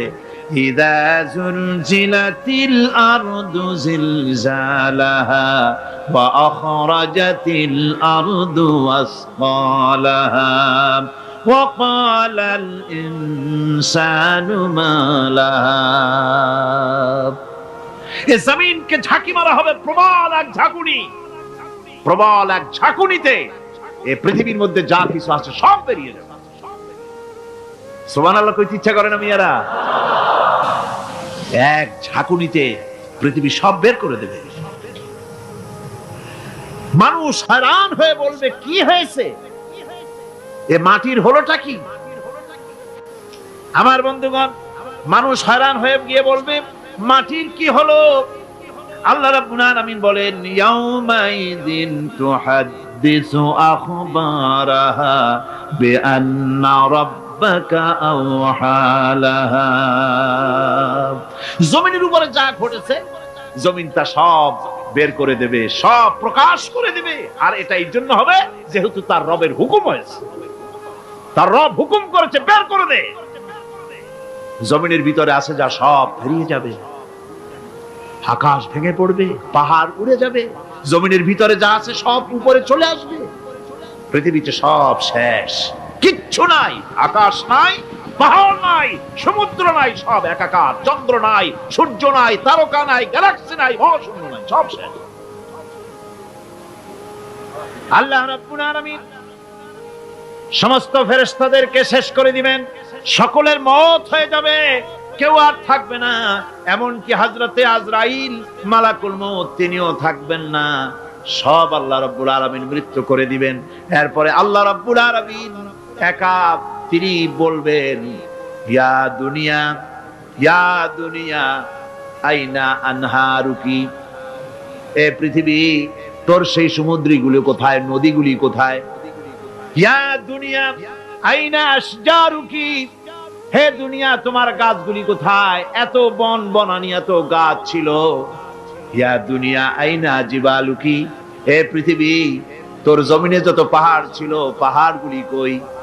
যত স্বৈরাচার ছিল জমিনের উপরে, যারা স্বৈরাচারী মনোবৃত্তি নিয়ে মানুষ ধ্বংস করেছে, দেশ ধ্বংস করেছে, মায়ের বুক খালি করেছে, ওই স্বৈরাচারগুলি কই? কোনো জবাব নাই। আল্লাহ পাকের পরে বলবেন লিমানিল মুলকুল ইয়াউম, কার রাজত্ব? আজকে রাজত্বটা কার? আল্লাহ 3 বার আওয়াজ দিবেন, আজকে রাজত্ব কার? আল্লাহ পাক যখন 3 বার করে ডাক দিবেন, কোনো জবাব নাই, কোনো জবাব নাই। কে জবাব দেবে? আল্লাহ রাব্বুল আলামিনের সামনে কার ক্ষমতা আছে কথা বলার? কেউ তো নাই, সব শেষ। আল্লাহ পাক বলবেন লিল্লাহিল ওয়াহিদুল কাহ্হার, একমাত্র পরাক্রমশালী আল্লাহ রাব্বুল আলামিনের রাজত্ব আজ। সেই হাসরের মাঠে আমাদের সকলকে উপস্থিত হয়ে যেতে হবে। কেউ আমরা এখান থেকে বাঁচতে পারবো না, সবাইকে উঠতে হবে। অপরাধীরা সেখানে অসহায় হয়ে যাবে, অপরাধীরা অসহায় হয়ে যাবে। আল্লাহ পাক বলেন فَإِذَا جَاءَتِ الصَّاخَّةُ يَوْمَ يَفِرُّ الْمَرْءُ مِنْ أَخِيهِ وَأُمِّهِ وَأَبِيهِ وَصَاحِبَتِهِ وَبَنِيهِ। অবশেষে যখন কান ফাটানো আওয়াজ আসবে, এই আওয়াজ সেদিন মানুষ নিজের মা বাপ ভাই বোন সব থেকে বিচ্ছিন্ন হয়ে যাবে, সব একের থেকে আরেকজন পালায়ে যাবে, হারায় যাবে, কেউ কাউকে আর খুঁজে পাবে না। সেদিন ওই কিয়ামতের মাঠে বিভীষিকাময় দৃশ্য, মানুষ হয়রান হয়ে যাবে। মাথার 1 হাত অথবা অর্ধ মাইল অথবা 1 বিগত এতটুকুন উপরে ওই প্রকাণ্ড সূর্যটার তাপ আসবে, গুনাহগারের মাথার চান্দি ফেটে গিয়া মগজগুলি গলে গলে নাক কান দিয়ে বের পড়তে লাগবে, জিহ্বাটা কুকুরের মতো ঝুলে নাভিস্থল পর্যন্ত পড়ে যাবে, মাটিটা সূর্যের উত্তাপে তামার মতো গরম হয়ে যাবে, সারা হাসর জুড়ে আওয়াজ হবে পানি পানি পানি। মানুষেরা হয়রান হয়ে যাবে। সে হাসরের ময়দানে এই চরম কষ্টের ভিতরে আল্লাহ রাব্বুল আলামিন বলেন সেদিন 2টো ভাগ হয়ে যাবে। একদল মানুষের চেহারা আলোয় ঝলমল হয়ে যাবে, আর একদল মানুষের চেহারাগুলি কালো হয়ে যাবে। উজুহু ইয়াউমাইদিন মুসফিরাতুন দাহিকাতুন মুস্তাবশিরা ওয়া উজুহু ইয়াউমাইদিন আলাইহা গাবারা। আল্লাহ পাক বলেন এক শ্রেণীর মানুষের চেহারা হাস্যোজ্জ্বল ঝলমলে হয়ে যাবে, আর এক শ্রেণীর মানুষের চেহারাগুলি কালো হয়ে যাবে। তারহাকুহা কাতারা উলাইকা হুমুল কাফারাতুল ফাজারা। হাস্যোজ্জ্বল, স্বচ্ছন্দপূর্ণ, সুন্দর, উজ্জ্বল ঝলমলে চেহারা হবে ঈমান আনার কারণে, পরকালকে বিশ্বাস করার কারণে, আল্লাহ এবং রাসূলের কথা অনুযায়ী জীবন যাপনের কারণে চেহারাটা উজ্জ্বল হয়ে যাবে। আর আল্লাহর নাফরমানি, রাসূলের নাফরমানি, পরকালকে অস্বীকার করার কারণে কাফেরগুলির চেহারা, মুনাফিকগুলির চেহারা কালো হয়ে যাবে। তাদেরকে আলাদা করে দেওয়া হবে। আমতাজুল ইয়াওমা আইয়ুহাল মুজরিমুন, মুজরিমদেরকে আলাদা করে দেওয়া হবে, 2টা ভাগ হয়ে যাবে। এই চরম অবস্থা সৃষ্টি হবে কিয়ামতের ময়দানে। সেদিন রাসূল করিম সাল্লাল্লাহু আলাইহি ওয়াসাল্লাম উম্মতের জন্য সুপারিশ করবেন। সেই সুপারিশ যেন আমাদের করতে পারেন সেজন্য আমাদেরকে তৈরি করতে হবে, সে ধরনের যোগ্য আমাদেরকে বানাতে হবে। বন্ধুগণ, এই পরকালীন জীবন, এর সম্ভাবনা, এটা যে হবে এবং সেই পরকালে আমাদের সকলকে যে উঠতে হবে, কিয়ামতে আল্লাহর কাছে জীবনের সবকিছুর জবাবদিহি করতে হবে, এই ভীতি সৃষ্টি করতে চায় আল্লাহ পাক মানুষের ভেতরে। আল্লাহ পাকের চাইতে মানুষের কল্যাণকামী আর কেউ আছে? চিল্লায় কোন আল্লাহর চাইতে, বিশ্ববাসীর সৃষ্টি জগতের কল্যাণকামী আল্লাহর চাইতে, রাসূলের চাইতে বেশি কেউ কি আছে? সে আল্লাহ পাক সব বলে দিলেন, ওপেন সিক্রেট করে দিলেন, সব গোপন ফাঁস করে দিলেন। কেমনে বিচার হবে, কেমনে কিয়ামত অনুষ্ঠিত হবে, কেমনে কি হবে, সব খুলে খুলে আল্লাহ পাক বলে দিলেন আমাদেরকে ভালো হওয়ার জন্য। কোরআনে কারীম বলছে লাইসাল বিররা আন তুওয়াল্লু ওয়ুজুহাকুম কিবালাল মাশরিকি ওয়াল মাগরিব। পূর্ব পশ্চিমে মাথা ঘুরানো, সার নত করা, মাথা ঘুরানো, মুখ ঘুরানো, এটাই কিন্তু সৎ কাজ এবং পুণ্যবান হওয়ার সৎ কাজ করার নেককার হওয়ার জন্য যথেষ্ট নয়, বরং ওয়ালাকিন্নাল বিররা মান আমানা বিল্লাহি ওয়াল ইয়াউমিল আখির। প্রকৃতপক্ষে সৎকারী মুমিন, ভালো কাজ করা, প্রকৃত মুমিন, সত্যিকারের ভালো মানুষ, সত্যিকারের ইমানদার হওয়ার জন্য 10টি কাজ লাগবে। কয়টি কাজ? 10টি কাজ লাগবে। সেই 10টি কাজের একটি কাজ গত বছর আপনাদের খেদমতে আরজ করা হয়েছে, 2টি বলা হয়েছে, বাকি আজকে বললাম আর একটা, হয়ে গেল 3টা। বাকি আছে কয়টা? 7টা। বাকি আছে আরো 7টা। পরকাল ভিত্তিক জীবনযাপন যদি করতে পারি তাহলে আমরা হব দুনিয়ার শ্রেষ্ঠ মানুষ। কোন আলহামদুলিল্লাহ। আমার দেশ, আমার জাতি, আমার school, college, university, secretariat, cantonment, রান্নাঘর থেকে শুরু করে বঙ্গভবন, দেশের সর্বত্র মানুষের ভেতরে যদি পরকালের জবাবদেহিমূলক জীবনযাত্রার অনুভূতি সৃষ্টি করে দেওয়া যায়, কিয়ামত আছে আর জবাব দিতে হবে আল্লাহর দরবারে। এই পরকালকে এভাবে বিশ্বাস করতে পারলে, ওইভাবে জীবন গড়তে পারলে দেশ সুখী হবে, সমৃদ্ধশালী হবে, বিপদ দূরীভূত হবে, অন্ধকারের আমানিশা দূর হয়ে গিয়ে পৃথিবীতে আবার সুন্দর সূর্য উদিত হবে। ইসলামের নতুন বার্তা নিয়ে পৃথিবীতে শান্তি আসবে, সুখ আসবে, সমৃদ্ধি আসবে, স্বাধীনতা টিকবে, সার্বভৌমত্ব টিকবে, দেশ এক সুখী সমৃদ্ধশালী সুন্দর দেশে পরিণত হবে।